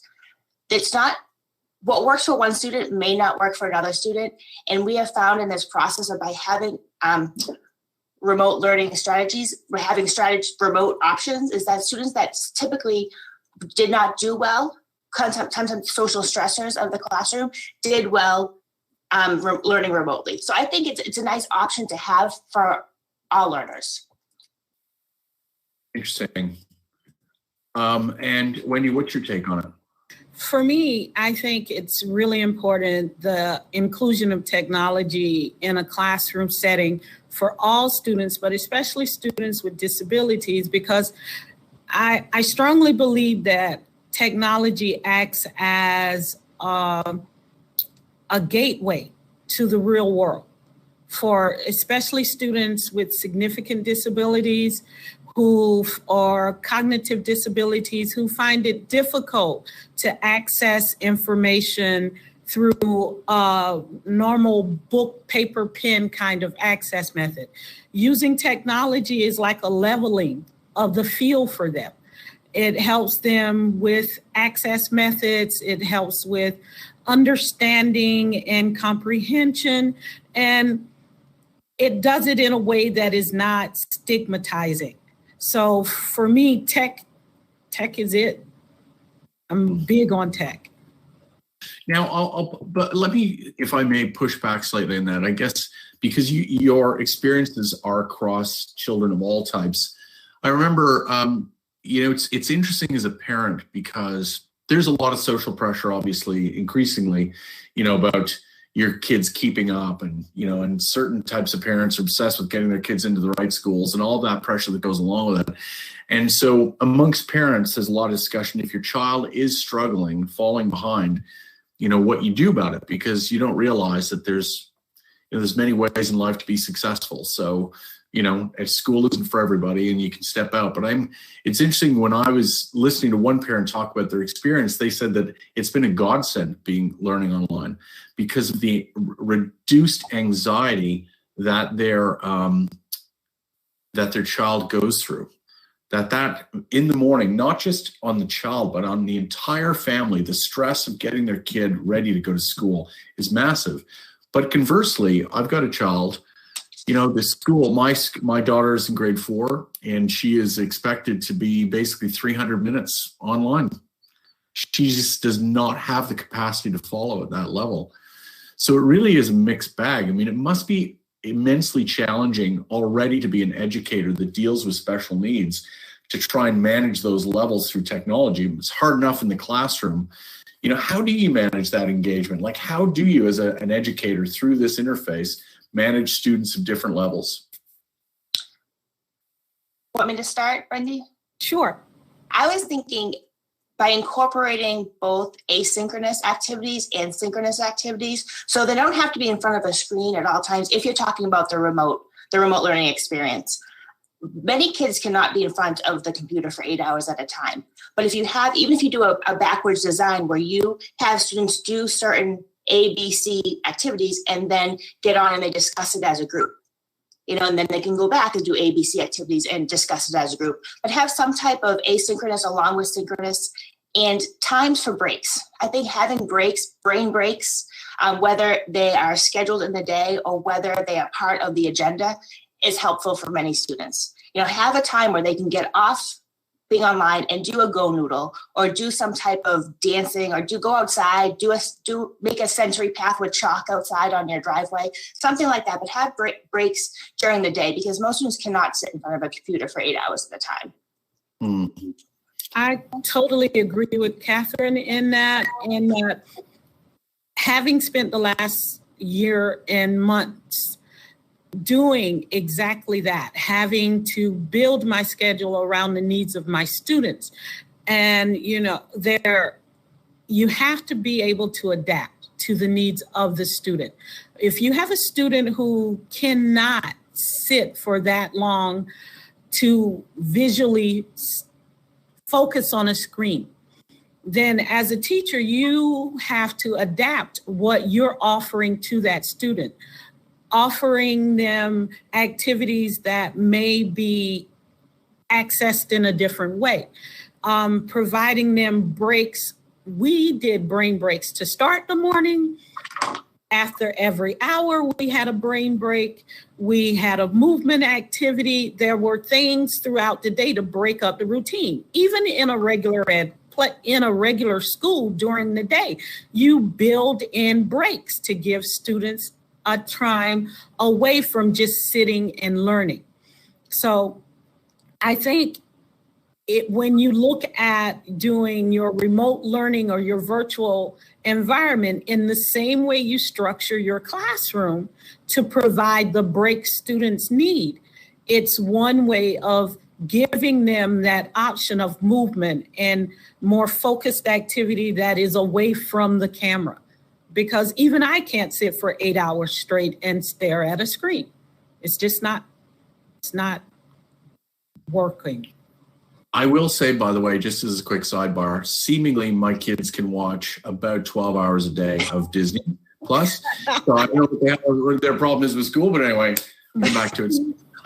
I'm curious about this. Was the last 15 months a surprise in terms of what you observed from children with special needs? Or had you already been experiencing how kids with special needs were able to operate through online learning? For me, in some ways, the successes we had were surprising, because initially I was really fearful that my students would not be able to last that much time in a virtual setting, or we were already using programs throughout the day that they were accessing on the computer or laptop or an iPad. So they were used to using the technology within class, but they were also used to being within that group. I was very afraid of the lack of socialization. That was my biggest fear, that they would lose that sense of group from working at home. But that didn't happen for us. I think our group became tighter. because they didn't have the outside access, they got to see their friends every day. Their class was still there. They got to work more in breakout rooms with staff. So they got more individualized even than what we were able to give in the classroom. They got to have those opportunities to showcase in front of their parents. I think that family aspect, something where a parent's not in school with you every day, but when you're working at home and your parents in the background, I got to do my best because mom or dad is right there over my shoulder and they're seeing this. I can get help from them. That aspect for me of bringing the family into the classroom was so exciting and so motivating. It motivated me as a professional and my kids as learners. So I think that was a major part of our success during this process. Actually, Catherine, I'm keen to hear your thoughts in a moment. I just want to pick up on that with Wendy. Is that because as a parent of a child with special needs, that you naturally are more actively involved in and more hands-on with education? Because I've heard a lot of the opposite from parents of just children without special needs, that it's been a massive challenge because they've got to be there. They're constantly over the shoulder. They almost feel like they're teaching assistants. So is it that parents of kids like this naturally are more hands-on? Like, what's that about? I think in some ways it is. I think parents of students with disabilities are prepared to do more in that they know the student may need the assistant. Whereas a student in a regular ed setting my child goes to school, that is now the school's responsibility. A parent of a student with special needs never gives up that sense of responsibility. Whether they're home or in school, that's my child, and I'm always going to be focused on what's happening in either place. But now in the home, I have the opportunity to see how the school does it. It's not just a learning chance for my kid, it's also a learning opportunity for me. It's a chance for me to pick up on how the school does these things that they are having success with my student that maybe I've been struggling with at home. Let me look at the options that the teacher's giving to my child or the way they're introducing topics. And these are things that I can now do more at home, and maybe it gives me that opportunity to really talk to the teacher about how to work with my child on new skills. So for us, it was really a success in that it got the parents more involved on the learning end and not just the care. Interesting. And Catherine, what has your experience been? Was it a surprise to you what's happened over the last 15 months with kids with special needs?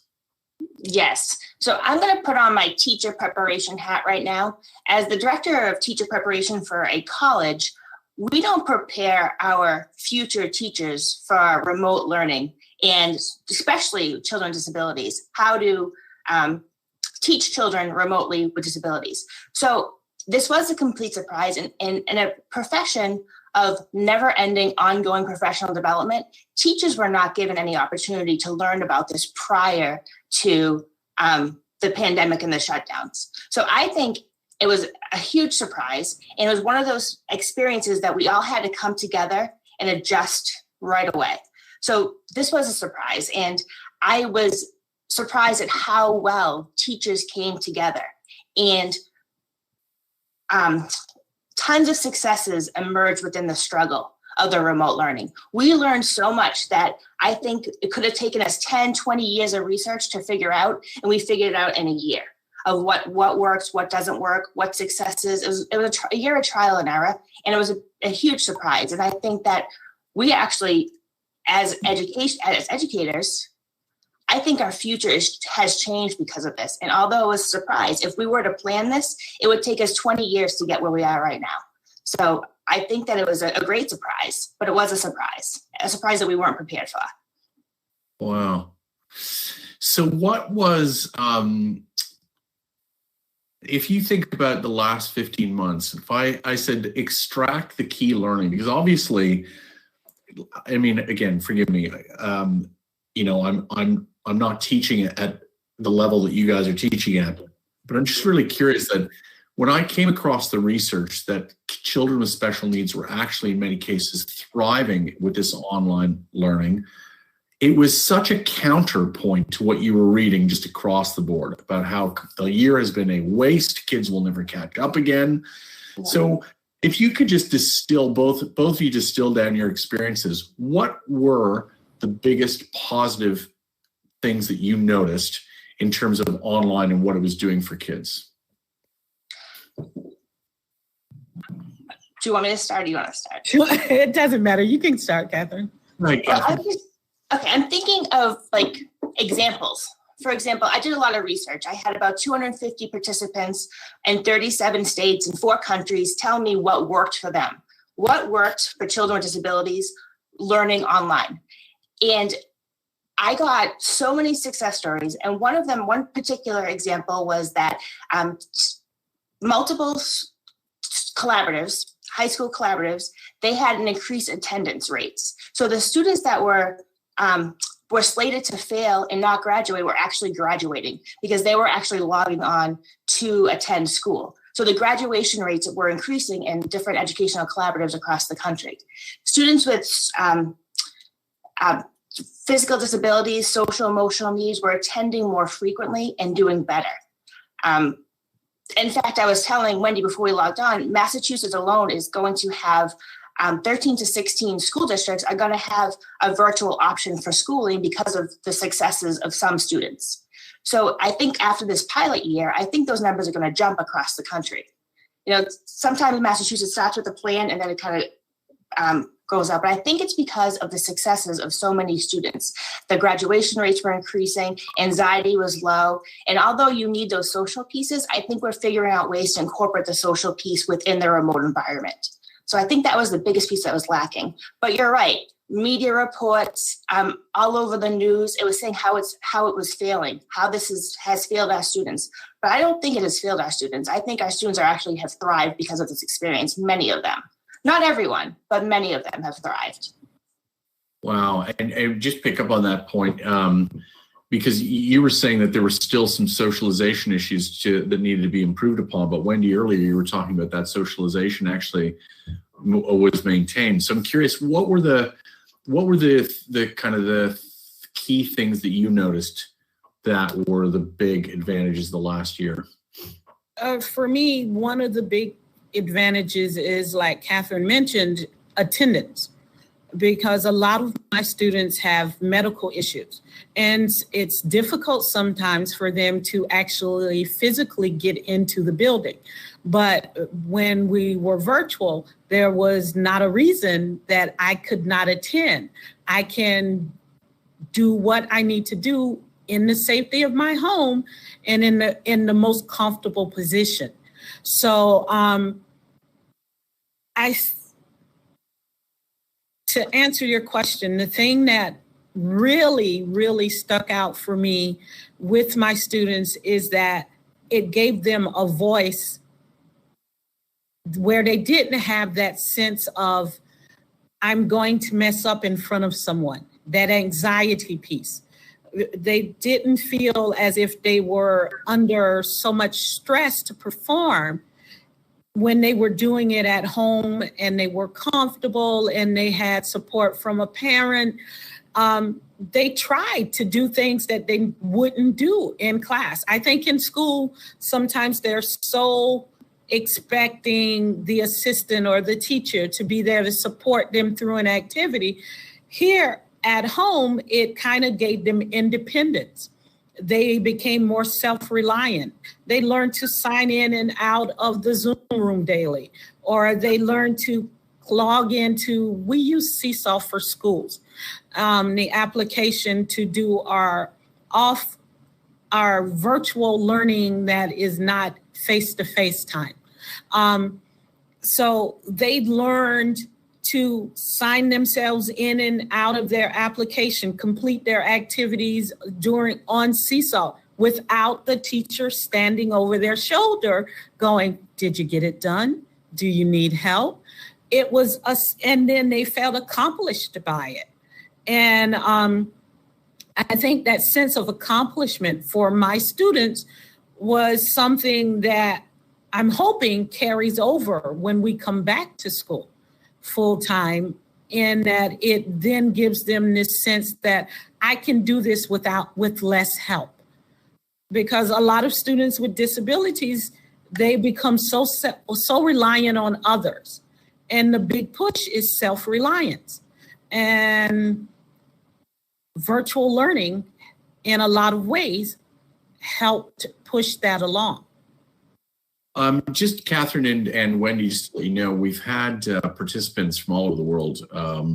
We've had them from Jamaica, Colombia, Tunisia, Germany, Canada, US. I mean, it's quite amazing. What I love about this environment, one of the things I love about Big Blue Button is that it's an open source project that has been shaped by educators around the world. And I love that when it's just sitting here as almost, although I'm participating in this panel discussion, I'm also observing. It's quite interesting to also understand how teachers in very, very different places are all struggling with some of the same issues. It's really quite fascinating. So this, I just want to go to a comment that Craig Henry made in the chat. He said that not every student's the same, but it gives hope knowing that such a group of strong kids who already face pre-existing challenges are able to thrive in a setting where many people thought they'd fail. The reason that we actually chose this panel was for the reason I raised earlier, was like every day you read article after article about how terrible it is, and then you come across articles featuring people like yourselves, and it's like, no, it's positive. So what we're trying to do with this session, obviously, is understand, like, what could we take away from your experiences and apply to kids that don't have some of these pre-existing conditions, and I'm probably going to come back to that, because I'm really curious. Like, one of the earlier individuals said, the keynote actually was saying that we're just going to have to get past it. Like, technology's here; it's not going away, and also commented that you can't take an analog classroom and put it in the digital environment. You've got to adapt and change. And I'm really curious about that. Did you find how much did you have to change or how you were teaching kids to get them to perform in the way that you're performing? Or was it simply enough that they had the distance of technology and that's what enabled them to do this? So what was it? Was it a combination of you changing your approach or simply putting them in a different setting? I think it was a combination of both. I think because my students were already familiar with the use of technology from what we do in school, they were open to using it in the home. But it also required that I think about how I present things to my class. I had to think about how I introduced new topics, how I expected them to respond, what was acceptable as a way of showing comprehension or understanding or learning. That maybe an answer to a question could be done not just by writing a response, but what can you show me visually?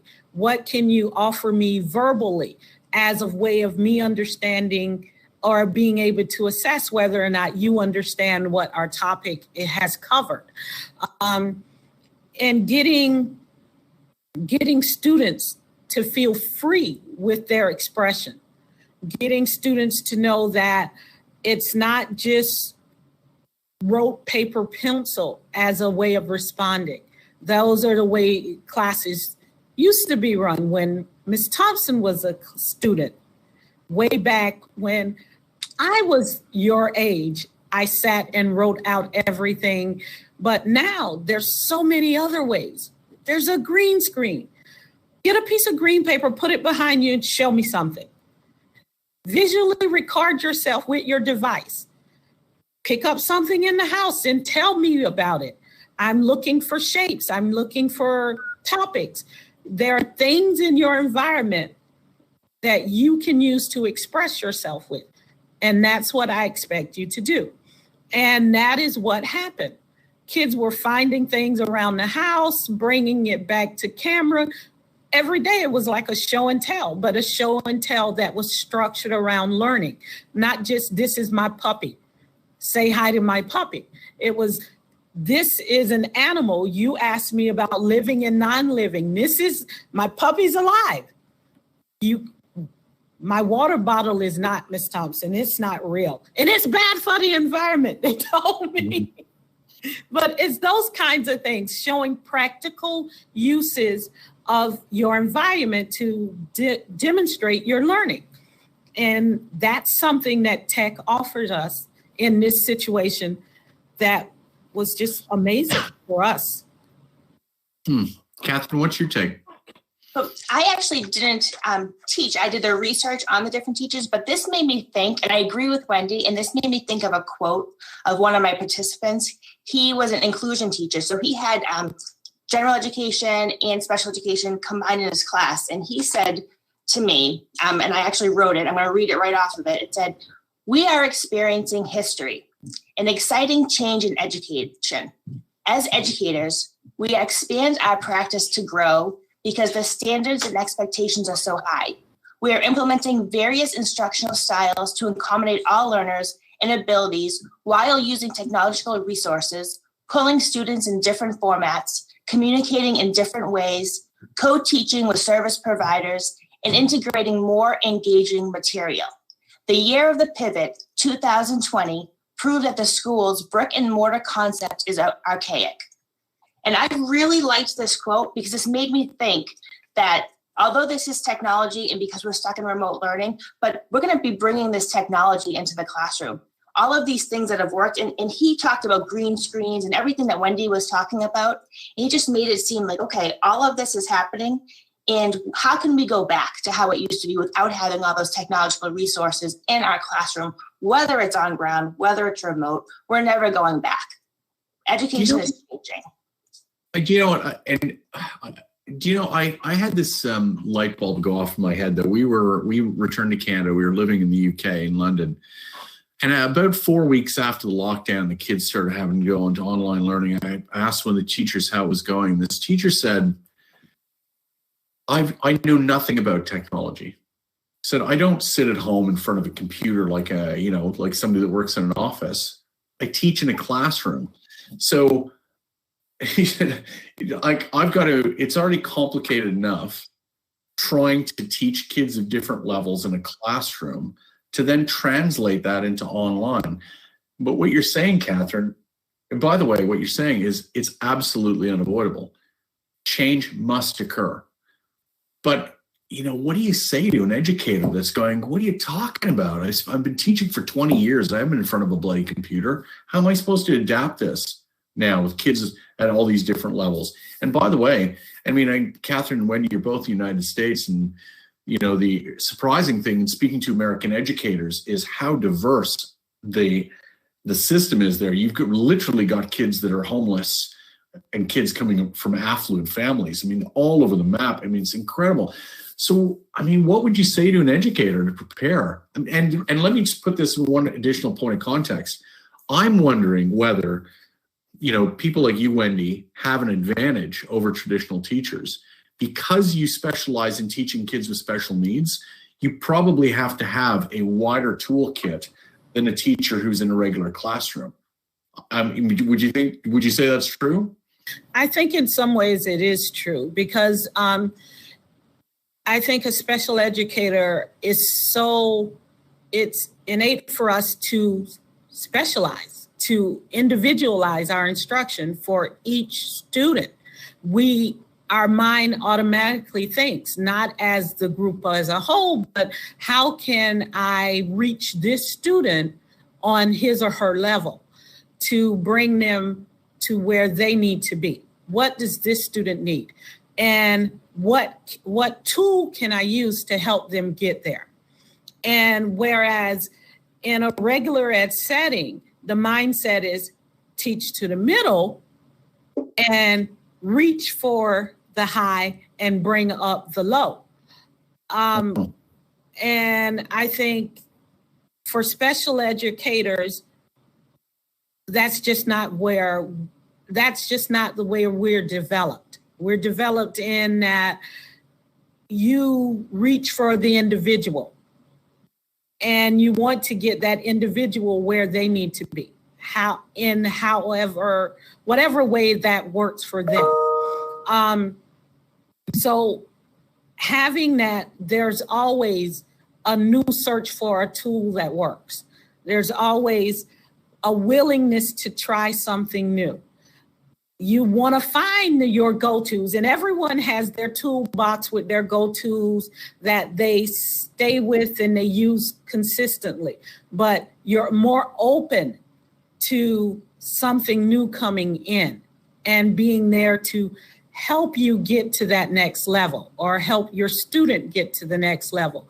I've worked with regular ed teachers and special ed teachers and therapists, and I think a lot of the times it's, especially during this pandemic, it was giving people options.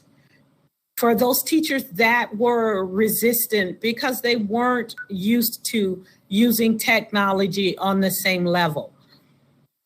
So many of them over the course of this year have seen a drastic change. And even from being on Facebook groups and Twitter feeds, you hear teachers who've been in the game a long time, like I have, talk about the new outlook on what we're doing because of this year, how they've learned so many things, how they've learned so many new tools, and how it's refreshed their concept of what teaching's all about. So I think those are the positive that people aren't talking about, that refresh of your thought process as an educator. That's interesting. So that is, really interesting. So I'm curious then, again, what would your advice be for teachers, given the fact that you have had positive experiences when you've researched, Catherine, you've heard it from teachers. What would your advice be to a teacher in a more traditional classroom setting to kind of embrace this change, and what should they take from your experiences to be better educators in this new reality? I think the reality is as educators, we want a solution today. We don't want to wait. We want to know what to do right now. But to be honest with you, the best teaching comes from trial and error. So I feel like all these teachers who are resistant, just give it a try. Trial, error, and a lot actually has to come down from the administrator in training, in the proper training for these teachers too. And teaching is about continuous professional development. So I think this needs to be incorporated more into the professional development so they feel comfortable doing these things. And also, starting at the teacher preparation program, we need to start incorporating technology into our programs, because prior to this year, we weren't teaching students about technology, the resources for technology. But this needs to be more involved in our training. So it's going to be a ripple effect. New teachers are going to be more comfortable, can train the teachers, the experienced teachers, and the administrator needs to come on board, because there has to be professional development anyways. This could be incorporated into professional development. But again, trial and error. It has to realize that you may not be comfortable tomorrow, but the more you do it, the more comfortable it's going to be. And I think that's what the profession is all about. Trial and error and relationship development. And remote learning and all these strategies, the foundation is trial and error and relationship building, learning your students' needs. That's interesting. I've always seen the potential, and it's interesting. Fred Dixon, who's one of the founders of Big Blue Button, was saying that what drove him was this idea that one day he would go to a remote village somewhere, and he would find the kids learning there because of Big Blue Button. That has been the promise of technology in education, hasn't it? To take it to the farthest corners, to make access to elite level education more democratic and more accessible to people. So it's, in a way, and just a comment, not a question, it's incredible that we've been forced in the last 15 months to adapt in a way that we weren't prepared for. And so many people have been left with a negative impression of what's possible through this. And I think that to your point, if we can embrace this change for all of its full potential, then we can make amazing progress. So we have a question from somebody that's listening or watching. Basically, the person asks, I assume that you do exams for students with special needs. How did you manage it through remote learning? For the state of New Jersey this year, they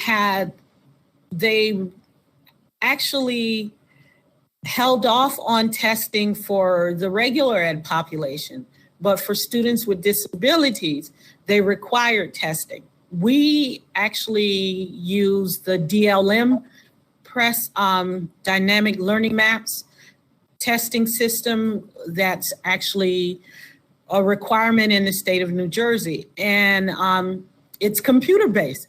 So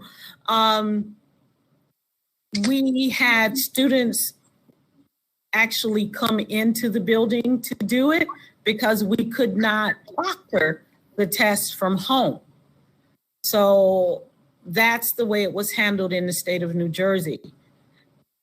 I can't really say how it's done anywhere else throughout the United States, but in the state of New Jersey, they actually had any student whose parents agreed have the student come into the building for testing.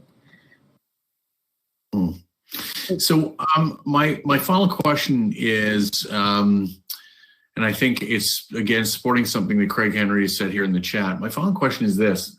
Like earlier, Catherine, you mentioned this idea of you got to get different tools in the classroom. You've got to have, the greens for greens, et cetera. And Craig makes the comment that we need to take these more leaps of faith in trying these new things. So my final question to you is basically, obviously, technology as it stands now is far from perfect. So going from here, what do you think needs to be done on behalf of education technology creators? What do you think the people who make this technology need to know in creating the right technology for students? And what do educators need to know to utilize it more effectively?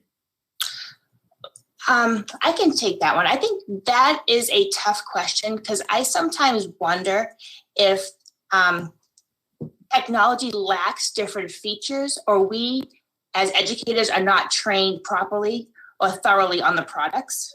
So I think it would be wonderful if creators could incorporate more accessibility features directly in the platform rather than having to use additional apps such as text-to-speech, the Google extensions, Grammarly. If those could be part of the platform, it would be great. And it would alleviate a lot of prep time for the teachers and create more of an all-inclusive remote environment. And again, a lot of teachers are finding all of these things from the outside and bringing them into the platform. And again, I wonder if it's because teachers aren't educated on the platforms or if they're just not available right now. So teachers would need in-depth training of the technologies that are offered, because sometimes teachers are told the night before, oh, tomorrow you're going to use this, tomorrow you're going to use that. And that's up to the teachers to learn it themselves. So if there could be more of a training process, because like I said, a lot of these platforms could have these features that we just don't know about. So more accessibility within the platform for diverse learners is what I would think. And for me, this is one of my really strong things. I strongly believe in contacting a company. I've been working with a couple of different companies who are startups on what are types of features for students with disabilities that should be a part of the ground up build of your platform. And I agree, getting in the accessibility features from the beginning so that they are just a part of the program. There's no extra add-ons. It makes it easier for the user. It makes it easier for the teacher who's planning, so that you're not going to have to add on an extra extension or another device because it's already built in. And what I've found is companies are so open to having these discussions with educators. They're begging educators to tell them, what are the things you're looking for? What are the things you need in your technology programs for students? If you tell us, then we know what to build. But because they're not in the classroom for most of the time, or they've been out of the classroom for a while and they don't see the day-to-day issues that teachers do. But they're so open to working with teachers on making those changes, and they will update it and add it. And then it makes you really happy when you don't have to add that extension or do something different because it's already there. But probably the producers. Do you know, Wendy, I was going to say that the interesting thing about BigBlueButton is that it is an open source product, and it has been shaped by teachers all over the world. And I think, it is, you're right. There's the people who develop the products aren't in the classroom. They don't understand the magic and the nuance of what it takes to be an effective teacher. Unfortunately, we have to wrap this session up. I just want to, on a small personal note, as I mentioned, I've got a daughter who has developmental issues, and I've witnessed teachers on 2 different continents now, 2 different cities, in the way that they work with her. And I'm amazed. We've never had a bad teacher. And the dedication of teachers to work with her, even if they weren't specialists in special needs, has been remarkable. And I so admire. I can tell you that I'm exhausted having 3 of my own kids. I can't imagine what it's like having 30 of them in a classroom, and the dedication I've witnessed is remarkable. So I just want to say, first of all, thank you to you guys and to all of you who are educators. And thank you as well, Wendy and Catherine, for this panel discussion. It's been really fascinating. Thank you for having me. It's been a lovely way to spend the afternoon. It really has. Thank you. This was fun. Great, guys. Thank you very much. Have a great day. Take care. Thank you.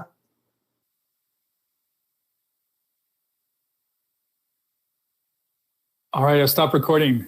Thanks, Catherine. Thanks, Wendy. You guys are awesome. Thanks, Fred. Thank you. All right. Bye-bye. Bye-bye.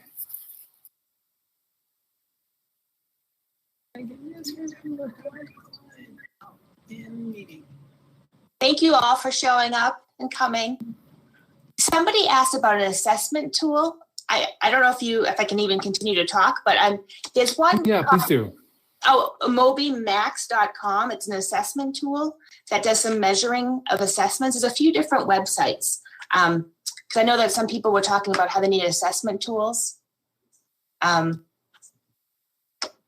don't even know if they're still there. I can't find it in the feed, but I think it's called mobymax.com for special ed assessments. Yeah. What was his name? I don't know. I remember the question. All right. But I have another assessment, but Yeah. love to continue this another time. Thank you.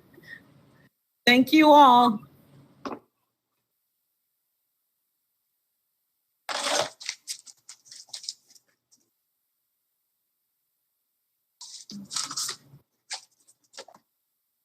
You're welcome to stay, Wendy and Catherine, for a few extra minutes. We won't close the session right away.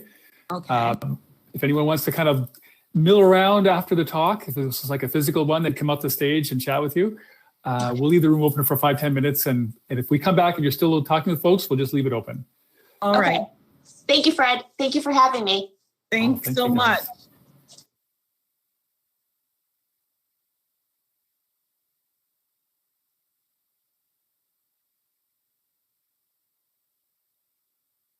Wendy, you must be excited for tomorrow. I am. Just like with the kids' attendance, I have not had one day off since March of, no, I take that back, since February of 2020, because I had professional development. I went to Florida for a conference in the beginning of 2020, in January. It was the end of January.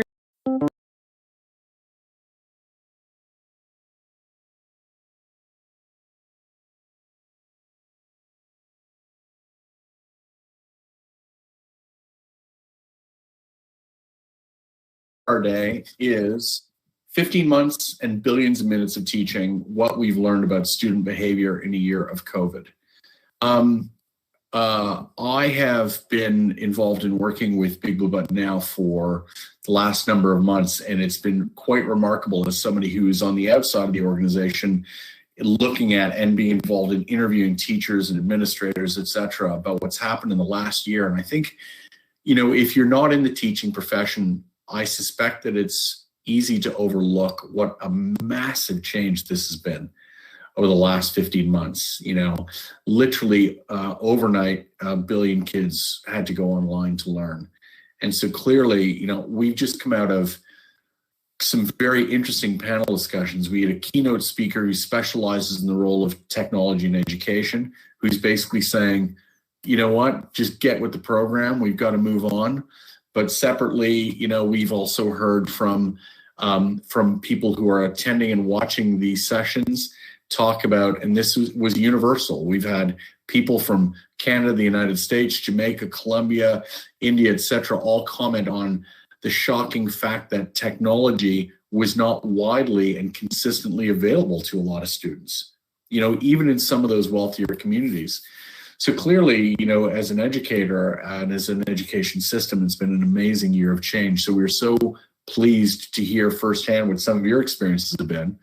And so I'd like to introduce our amazing panelists today. So first of all, I'd like to introduce Emma Gertz. She's a digital learning specialist at School on Wheels in Los Angeles, California. And I have to say, Emma, what an amazing, amazing organization you're part of.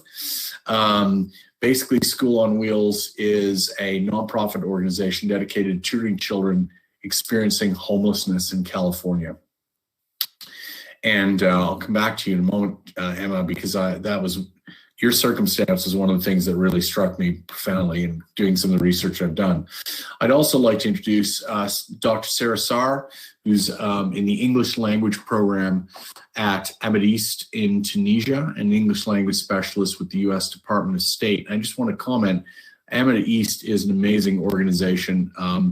Basically, Amadis is a U.S. nonprofit organization that supports approximately 60,000 students across 20 different centers in the Middle East and North Africa. And it's all about strengthening mutual understanding and cooperation between Americans and the people of the Middle East and North Africa.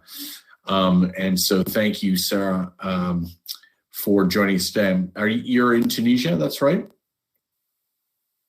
Yes.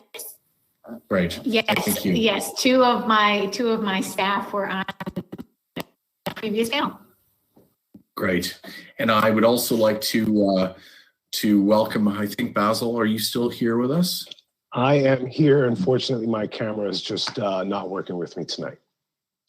Well, I'll tell you, he's a good-looking guy, this Basil. You can't see him. So Basil Rizvi is a business development manager and a lead trainer with Amadis, and he is based in a very hot country of Kuwait at the moment. So I just want to thank you all for joining so much. Thank you for this opportunity.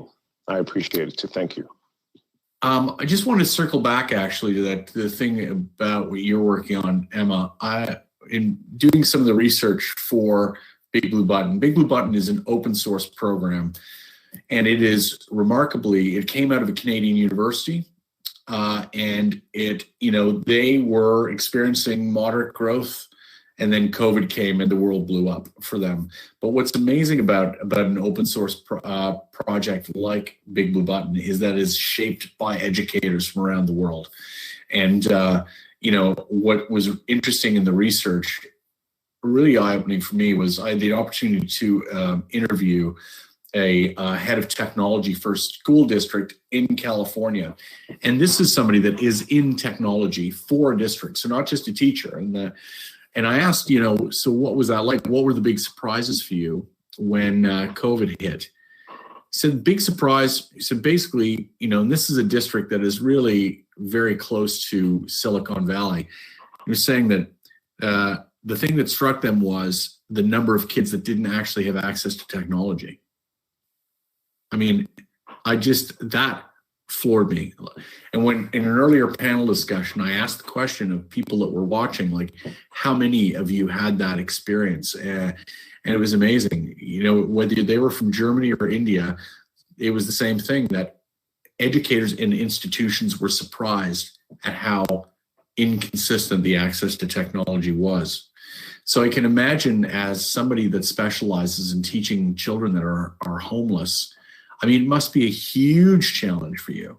So if you don't mind, I wouldn't mind starting with you. If the focus of this discussion is what have we learned over the last 15 months, can you talk to us a little bit about that experience of, it's one thing to be homeless, it's another thing to be homeless and having to learn online. What was that experience, and what are some of the things that you've seen in the last 15 months? Yeah, you're absolutely right. That was like the biggest challenge for our students. I think other challenges that we saw related to distance learning for students experiencing homelessness was access to the internet. Luckily, we had a lot of school districts that were giving devices out to students, and also were able to give hotspots out to students, but a lot of times hotspots might be inconsistent depending on the area that the student's in. And then we also saw some families that were very nervous about taking loan devices from schools, because there was, often a contract they had to sign that they would have to, replace the device, pay for it if it was lost or broken. And we had families saying, I have 6 kids and we have toddlers, and I just can't guarantee that this device isn't going to be broken, and we can't afford to replace it. So that was a big barrier. And also just related to circumstances that our families are in. A lot of our parents are working very long hours, have a lot of other stressors having to do with housing and food security and all of those, more survival needs. And especially younger students really need a parent or adult around to support them while they're logged into their classes and trying to focus on distance learning. So those are all kind of the big challenges that we saw. Amazing. So I'm curious, Sarah and Basil, you're coming from very different parts of the world. What was it like? Did you experience similar challenges in terms of kids not having, or students not having access to technology? And if so, how did you handle it?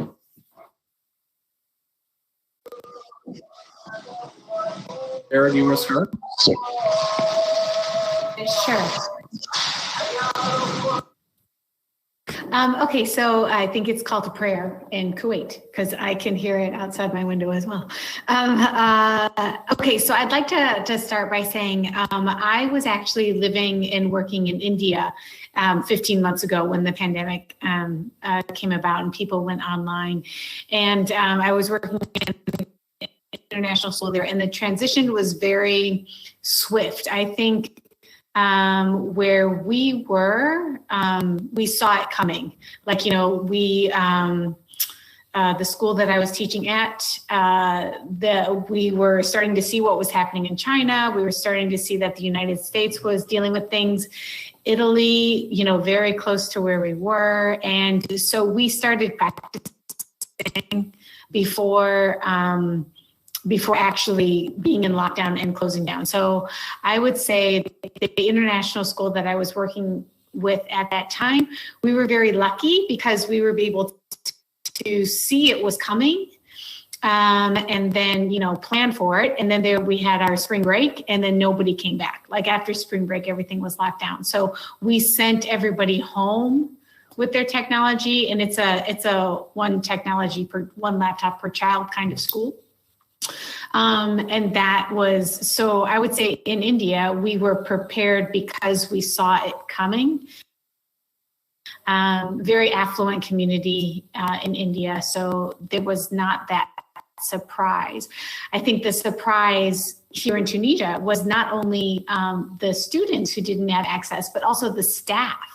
Like, you know, we have a pretty large staff in our office, and quite a few of them don't have internet at home. And so we're asking them to work from home as well. And they don't even have the access and the resources. I mean, so it's interesting how this shift and how we are continuing to have this conversation, in my opinion, keeps us focusing on the haves and the have-nots, and we're not having the conversation about how to bring them all together in a way where we're not building more divide. So that is something that I've learned, you know, in the last 15 months. Yeah, and I want to circle back to this point because I think it is absolutely fundamental. We can't, because one of the things that's you are hearing more about is, well, you know, we're never going back. Some way, shape, or form, technology is going to be here permanently. And it's like, okay, well, great. But if we've got districts with half the kids don't have access to the internet, what are we talking about here? It's already, as you say, the gap is already widening without this problem. How do we address it? But I'm curious because you're in a very different part of the world than Basil is. You're in Kuwait. What was it like there? Have we lost Basil? Basil's in Kuwait. I'm in Tunisia. Right. Yeah. So I was saying, sorry, I might have. I was saying that you're in a very different part of the world than Basil. Basil, I was asking Basil what it was like in Kuwait. Oh, right. I think we've lost Basil. Well, clearly the technology issues in Kuwait weren't as good as I thought they were. So I think we're going to have to come back to Basil and ask him a question separately. But I want to go stick with that point because you're both you, Sarah and Emma, are experiencing firsthand those students that are at the greatest risk of being left behind. So what is your, having lived through it for 15 months, are you optimistic? I mean, first of all, I'll make an observation. I think what was surprising to me in listening to people was we've all been operating, or certainly I think a lot of people were operating under an assumption that technology was more widely accessible than it actually is. And I think what this has done is it's made teachers more aware of the circumstances of their students. Now, probably Sarah, where you're teaching, and Emma, certainly the nature of the work that you do, you're very, very cognizant of students that are in risky situations. So are you optimistic about going forward from this point? Do you think that things are going to be better, or are you really concerned about students being left behind? Well, something that I've seen from some districts that we've worked with, we work with many districts throughout Southern California, is that as a result of the pandemic, they've adopted more one-to-one device policies, and also just in general, more focus on students, social, emotional health, less of a focus on rigid grading and testing. So I think that all of those are changes that I feel optimistic about. And yeah, like you said, I think the pandemic kind of upended our expectations in every area of our life, but definitely in education. So those are some changes I feel optimistic about for sure. Mm.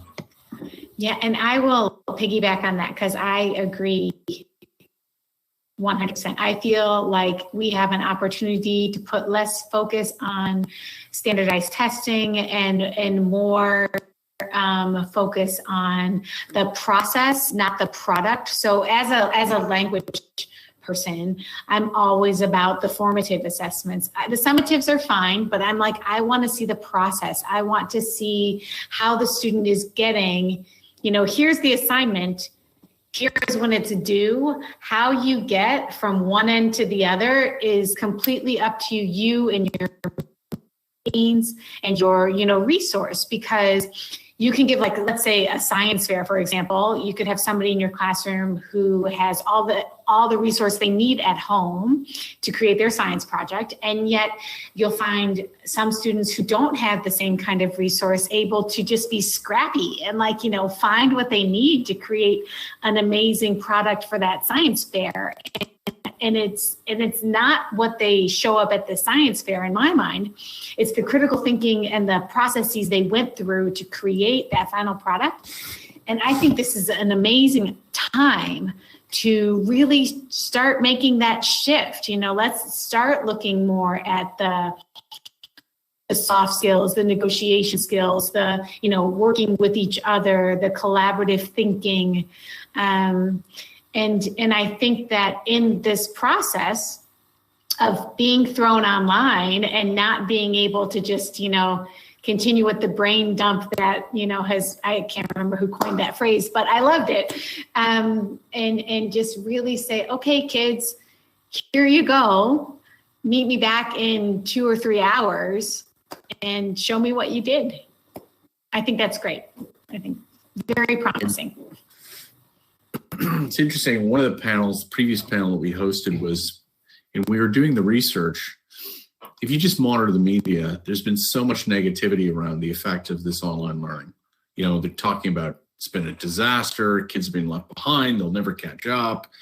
And yet, as we were doing the research, we discovered that with children with special needs, there's been a lot of great examples of them benefiting for a whole variety of reasons. You know, that in one of our last panelists is a researcher and has just written a book on what you can learn, you know, what they have learned through this period about students with special needs and how they benefited. And some of the things they've said is that some of these groups have seen increases in attendance, that the kids with emotional needs are doing better, anxiety has been lowered, it gives them a voice that they didn't feel they had because they've been under stress in a classroom to perform. I'm just really interested. It's nice to hear both of you being optimistic about the role of technology, because if ever there could be people that were quite cynical about it, it could be people like yourselves. So it's quite interesting to hear that you're embracing the change, because I would think it'd be difficult as be an educator to embrace this change, because it's not an easy task teaching kids at different levels in a classroom on its own, and now you're trying to do it through a piece of technology. So it's quite interesting. So how long did you find it took you after COVID hit? How long did you find it took students to get into a regular rhythm and routine of learning again using these new devices? Okay, I kind of want to go back to a point you just made here, as far as having to do with creating that space. Because what I find most valuable is online online learning, virtual learning, especially when it's synchronous like this. The students can't hide. Like in a classroom, the kids, they learn their tricks on how to just like float under the radar. And if I do this, the teacher doesn't catch me, the teacher doesn't see me. But in the virtual world, I have their list of names. I know when their camera is on or when their camera is off. And so it's an interesting thing that you can disappear in a classroom to some extent, especially, considering class sizes, where when you're in an online classroom, in my opinion, I find it's harder for students to hide, because especially when you're putting them into those breakout rooms and you're sending them that place with the tasks, and as the teacher, I can go into all my breakout rooms. I think it's kind of given an accountability, and I think some students find strength in that because there's still this virtual curtain, so to say, between you and the teacher and your classmates. So you've got this kind of security blanket that allows you to take more risks. And I think that is something that, now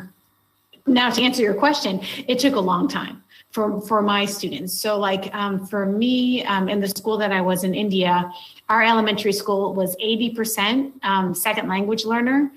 And they they were used to being able to hide and kind of skirt the edges and like do what they needed to do to get done. And the having to the language devices, the strategies that we use to teach language through content and CLIL and, translanguaging and things like that, we need to see their faces. Like we need to physically see their faces. And so when those cameras were off, as an educator, I was struggling because I can't see their face. I can't, because so much language, somewhere between 60 and 80%, depending on which research you believe, is nonverbal. And when you lose that as a language teacher, when you lose that nonverbal, full body language nonverbal, you take a great deal of time to reteach your students how to behave in an online environment. So it's like they've already learned classroom routines. Those all have to be scrapped, and we have to relearn new routines to help create that two-way conversation again. Now, Emma, I'm curious to get your comment on that, because one of the things that I came across in the research was this school district I referenced that was in very close to Silicon Valley. They said one of the things that was really important for our students was the need to turn their camera off because so many of them were homeless. And I was like, what?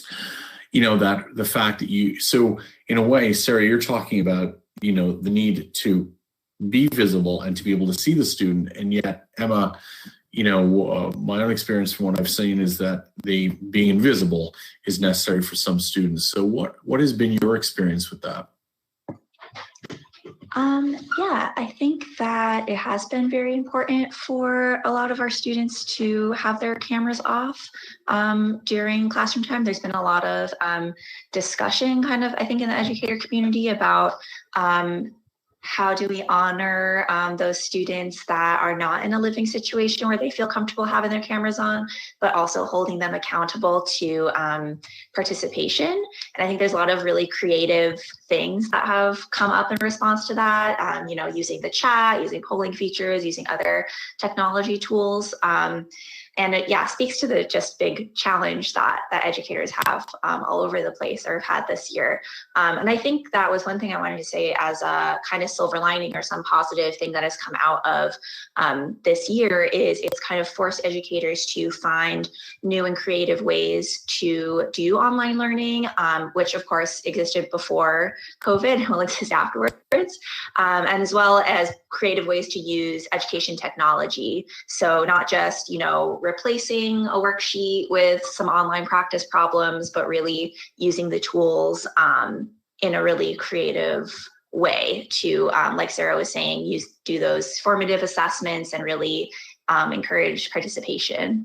And then the other thing I wanted to add, kind of to the point we were just talking about, is I feel that our students did the best that they could this year, but never really got into a rhythm or never really got to a place where they're, learning as much as they would have in person. I think there continue to be barriers for students doing online learning, just in the consistency and the support they need to get logged on, which not all of them have, the connection with their teacher. I think those are, not to bring the mood down, but I think those are challenges that will continue to show effects. Do you know, we've had some quite interesting speakers on, and the first chap was a specialist in technology and education, says embrace it.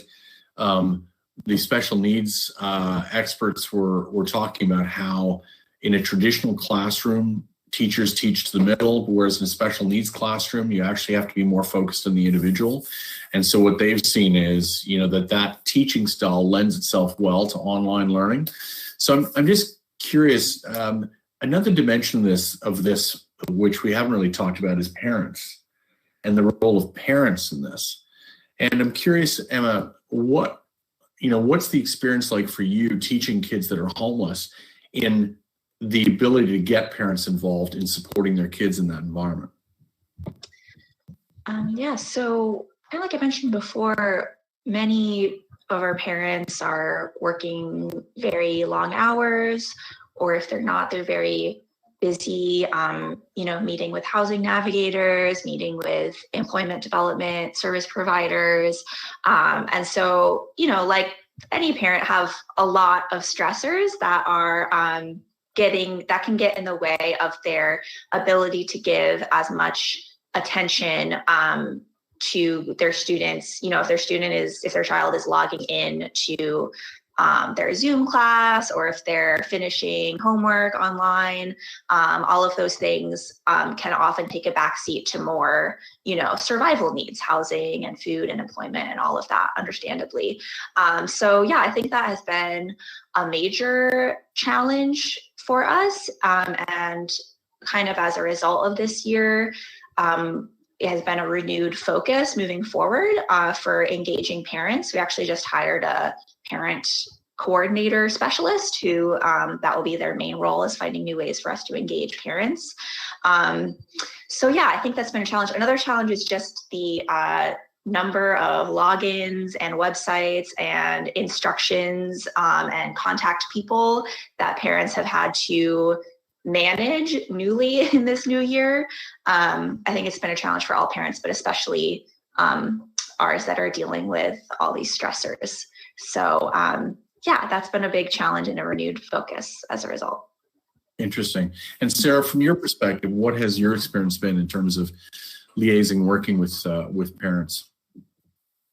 It's definitely interesting now in Tunisia. So for us, the only people who were able to go online were 15 years and older.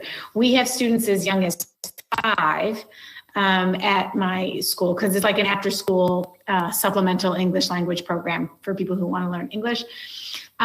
Parents aren't interested in having their children, 5-year-old, go online, because to do that, the 5-year-old needs an email address. And so that's a big disconnect from like the school that I was at. The school would issue, all the students had an email address, so they were able to log into the Big Blue Button and the platforms and all that kind of stuff. Here at my school, we don't offer school email addresses. And so the rule is basically the firstborn child gets the father's email, the secondborn child gets the mother's email if she has one, and then the other ones just go without. And so it's more of a societal, and also like, do I want to say your 5-year-old has to have an email to participate in the online learning practice? I think that's I am not a parent, so I really feel bad making any kind of like having an opinion about this. But I think if I was a parent and the school said you need to provide an email address for your 5-year-old, you're kind of like, really? I think so. So that's something that is the parents were very much not excited to get email addresses for their younger children. With that being said, our teenagers, when we gave them the option to go online, because we had to ask them and then get parental consent, it was a good balance between the student, 15 to 18 years old, who didn't want to go online, and the parent of a student who didn't want their student to go online. So it was interesting to me, the number of parents who said, no, I don't want my child participating in online learning. And also the students who were like, no, I don't want to participate in online learning. So I think you get, a potpourri of all sorts of opinions and perspectives, and it's finding that balance, finding that perfect, the sweet spot, right, for how we're gonna move forward. We're still not there yet. Like I think that, and especially here in Tunisia, like we don't have vaccines. We are in the middle of our 3rd wave, and it's pretty serious. Like we still have time, not to use the pandemic as an advantage. We still have time to sort that out, because we're not opening doors and going back to normal. So now I'm curious, we are blessed to have people from all over the world participating in this and watching. We've had people from Cameroon and Colombia and India, Europe, Canada, US, etc. And I'm curious. I'd love to see in the chat how many people are working in areas where kids could opt out of online learning. So Sarah, to that point, what happened to these kids over the last 15 months if their parents wouldn't let them go online? Well, we have had an ebb and flow of in class, out of class, in class, out of class. And basically our classrooms are small, 12 students in a class. And if we gave the cap at 3, if 3 students wouldn't attend, we canceled the class. We just stopped because, again, we have that luxury. We're an auxiliary school. Like, we're not, the kids don't have to be there 180 days. So we were able to cancel classes until the government lifted the restrictions and people were able to come back to school and then make up the hours wherever we find a spot. So it's not a traditional approach in that regard. For our adult learners, they had no choice. They went online. Like so we have adult classes as well. And all of those students, they sign a piece of paper that says if COVID shuts us down, we're all going to the big blue button. And it's not a big deal anymore. Like, for example, this morning, sad story, but it happens at least 2 or 3 times a week. Somebody in a class tested positive for COVID. So we immediately just get on the phone. We call each of the people in that class and we say, you guys are moving online as of tomorrow. And we just keep going. Class as usual. That's what happens for the adults. And for the kids, of 40 teenage classes, only 11 chose to go online, and they finished on time back in May. The rest of the students are just finishing up this week. So it's different. I'm glad. Sarah, I don't make this offer lightly, but if you haven't had the pleasure of having children learning from home yourself, I agree. You can come over to my house and just finish out the year with them, just get my hands-on experience.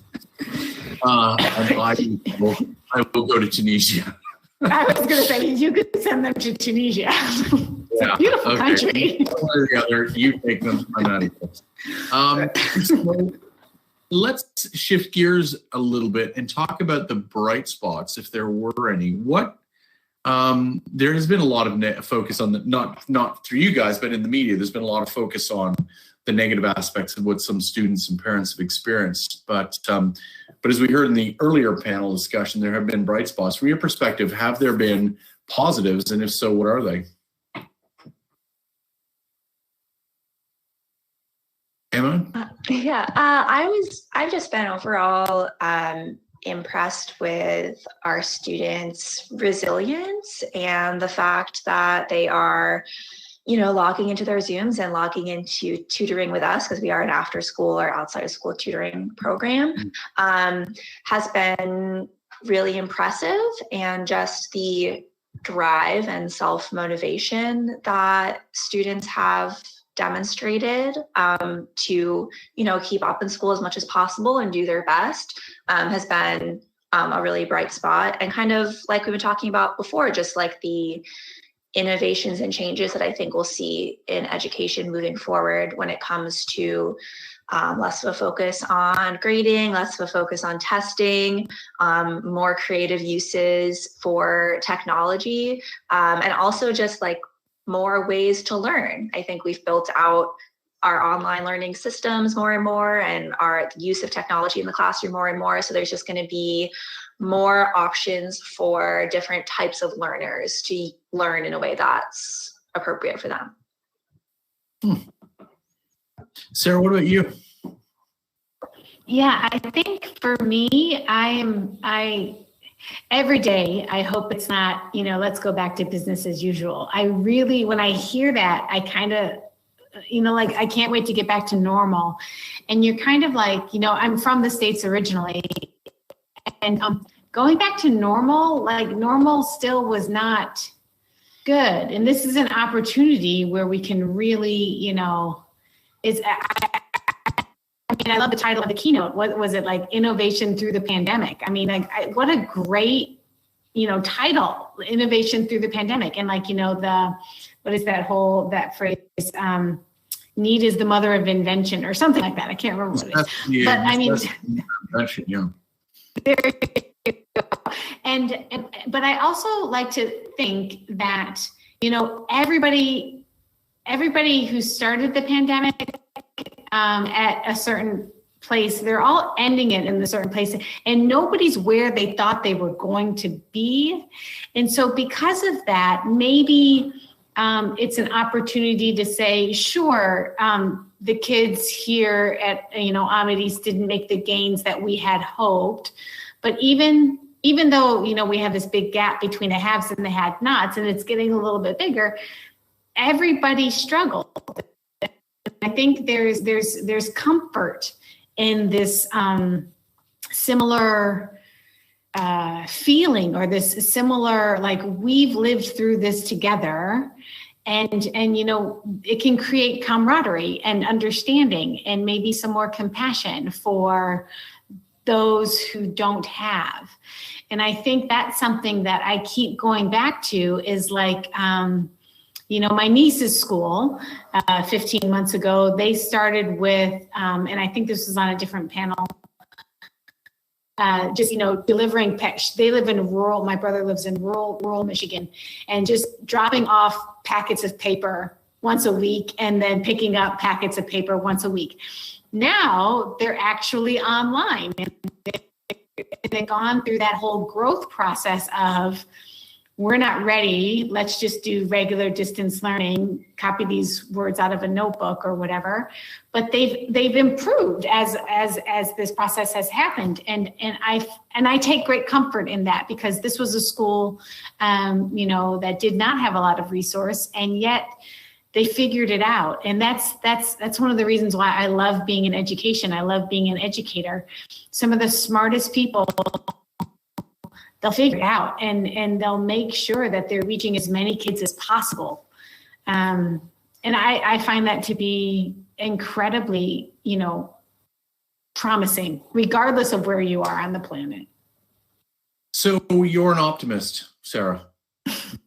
Yes. and you also, if I understand right, you're an optimist as well. Absolutely. Do you know what? Okay, I don't mean to be a doofus here, but I was expecting more negativity, not from you guys, but just across the board. I live in this area. I live in a wealthy city, Ottawa, Canada. It's a G7 capital, and I've just heard a lot of negative from teachers. And yet, what I've consistently heard today is, I think as a general comment, I've heard a lot of optimism about the future, and I've heard a lot of comments about we can't go back to the old way of doing things. We have to embrace this change. And it suggests, in a way, that people recognize that there was something not working in the system as it was.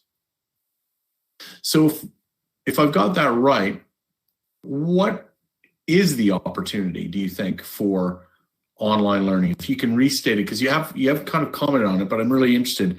You've talked about new ways of doing things. What is the great opportunity then, by embracing technology and being willing to change your approach to teaching? For me, and I'll make it very brief. I think we need to give more power to the teachers, trust that they are doing the right thing. Because at the end of the day, the teachers know their students better. And I say this as an administrator. The teachers know the students better than the administration does. They know the students better than the politicians do in the departments of educations and the ministries of educations. I mean, I feel like there has to be that trust to just, tell the teacher, by the end of the year, I expect you to be here. And I think we have enough high quality teachers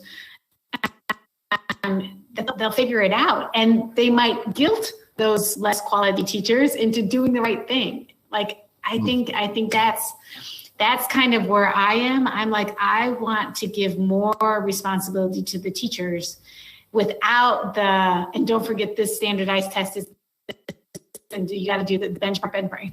Like, I think they're ready. But this is my point. The teachers have proven that they can do just about anything. Let them do it without all the restriction and regulation and standardization of the curriculum. Wow, Sarah. Somebody said, Sarah, my union will love you for saying that. Wow. And I can tell you, at listening to about 20 British teachers going on and on and on about the incessant testing and how much parents hated it and teachers hated it. I have to say, I'm with you, sister. Emma, what's your take? Yeah, I think along the same lines. I think that the opportunity that online learning has given us in education is providing more opportunities for students to have more personalized learning opportunities for students, more ways for students to learn in the way that's best for them, because every student learns differently, whether that's choosing the tool that they're using, opening up more technology tools for students to demonstrate their learning and use for learning, or whether it's schedules. I think that online learning allows for more flexibility in students' schedules and when they're learning. So I think just more individuality, and it goes along with what Sarah was saying about trusting teachers to know what the best tool or schedule or method is going to be for their students. I think we just have more options now in that regard. Listen, we're going to wrap. We're going to stop there. I just want to say to everybody who's been participating and listening to the various panels, the panels have been recorded. They'll be available for you after the fact. And I just want to say a massive thank you to Emma and Sarah. First of all, incredible tenacity, great work, such positivity. As a parent, I just want to say thank you so much for your dedication. Very much appreciated, and thank you for your time today. Thank you. Thank you. Thank you.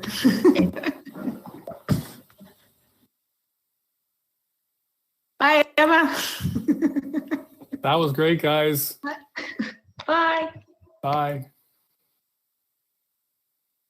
And thanks, everybody, for attending.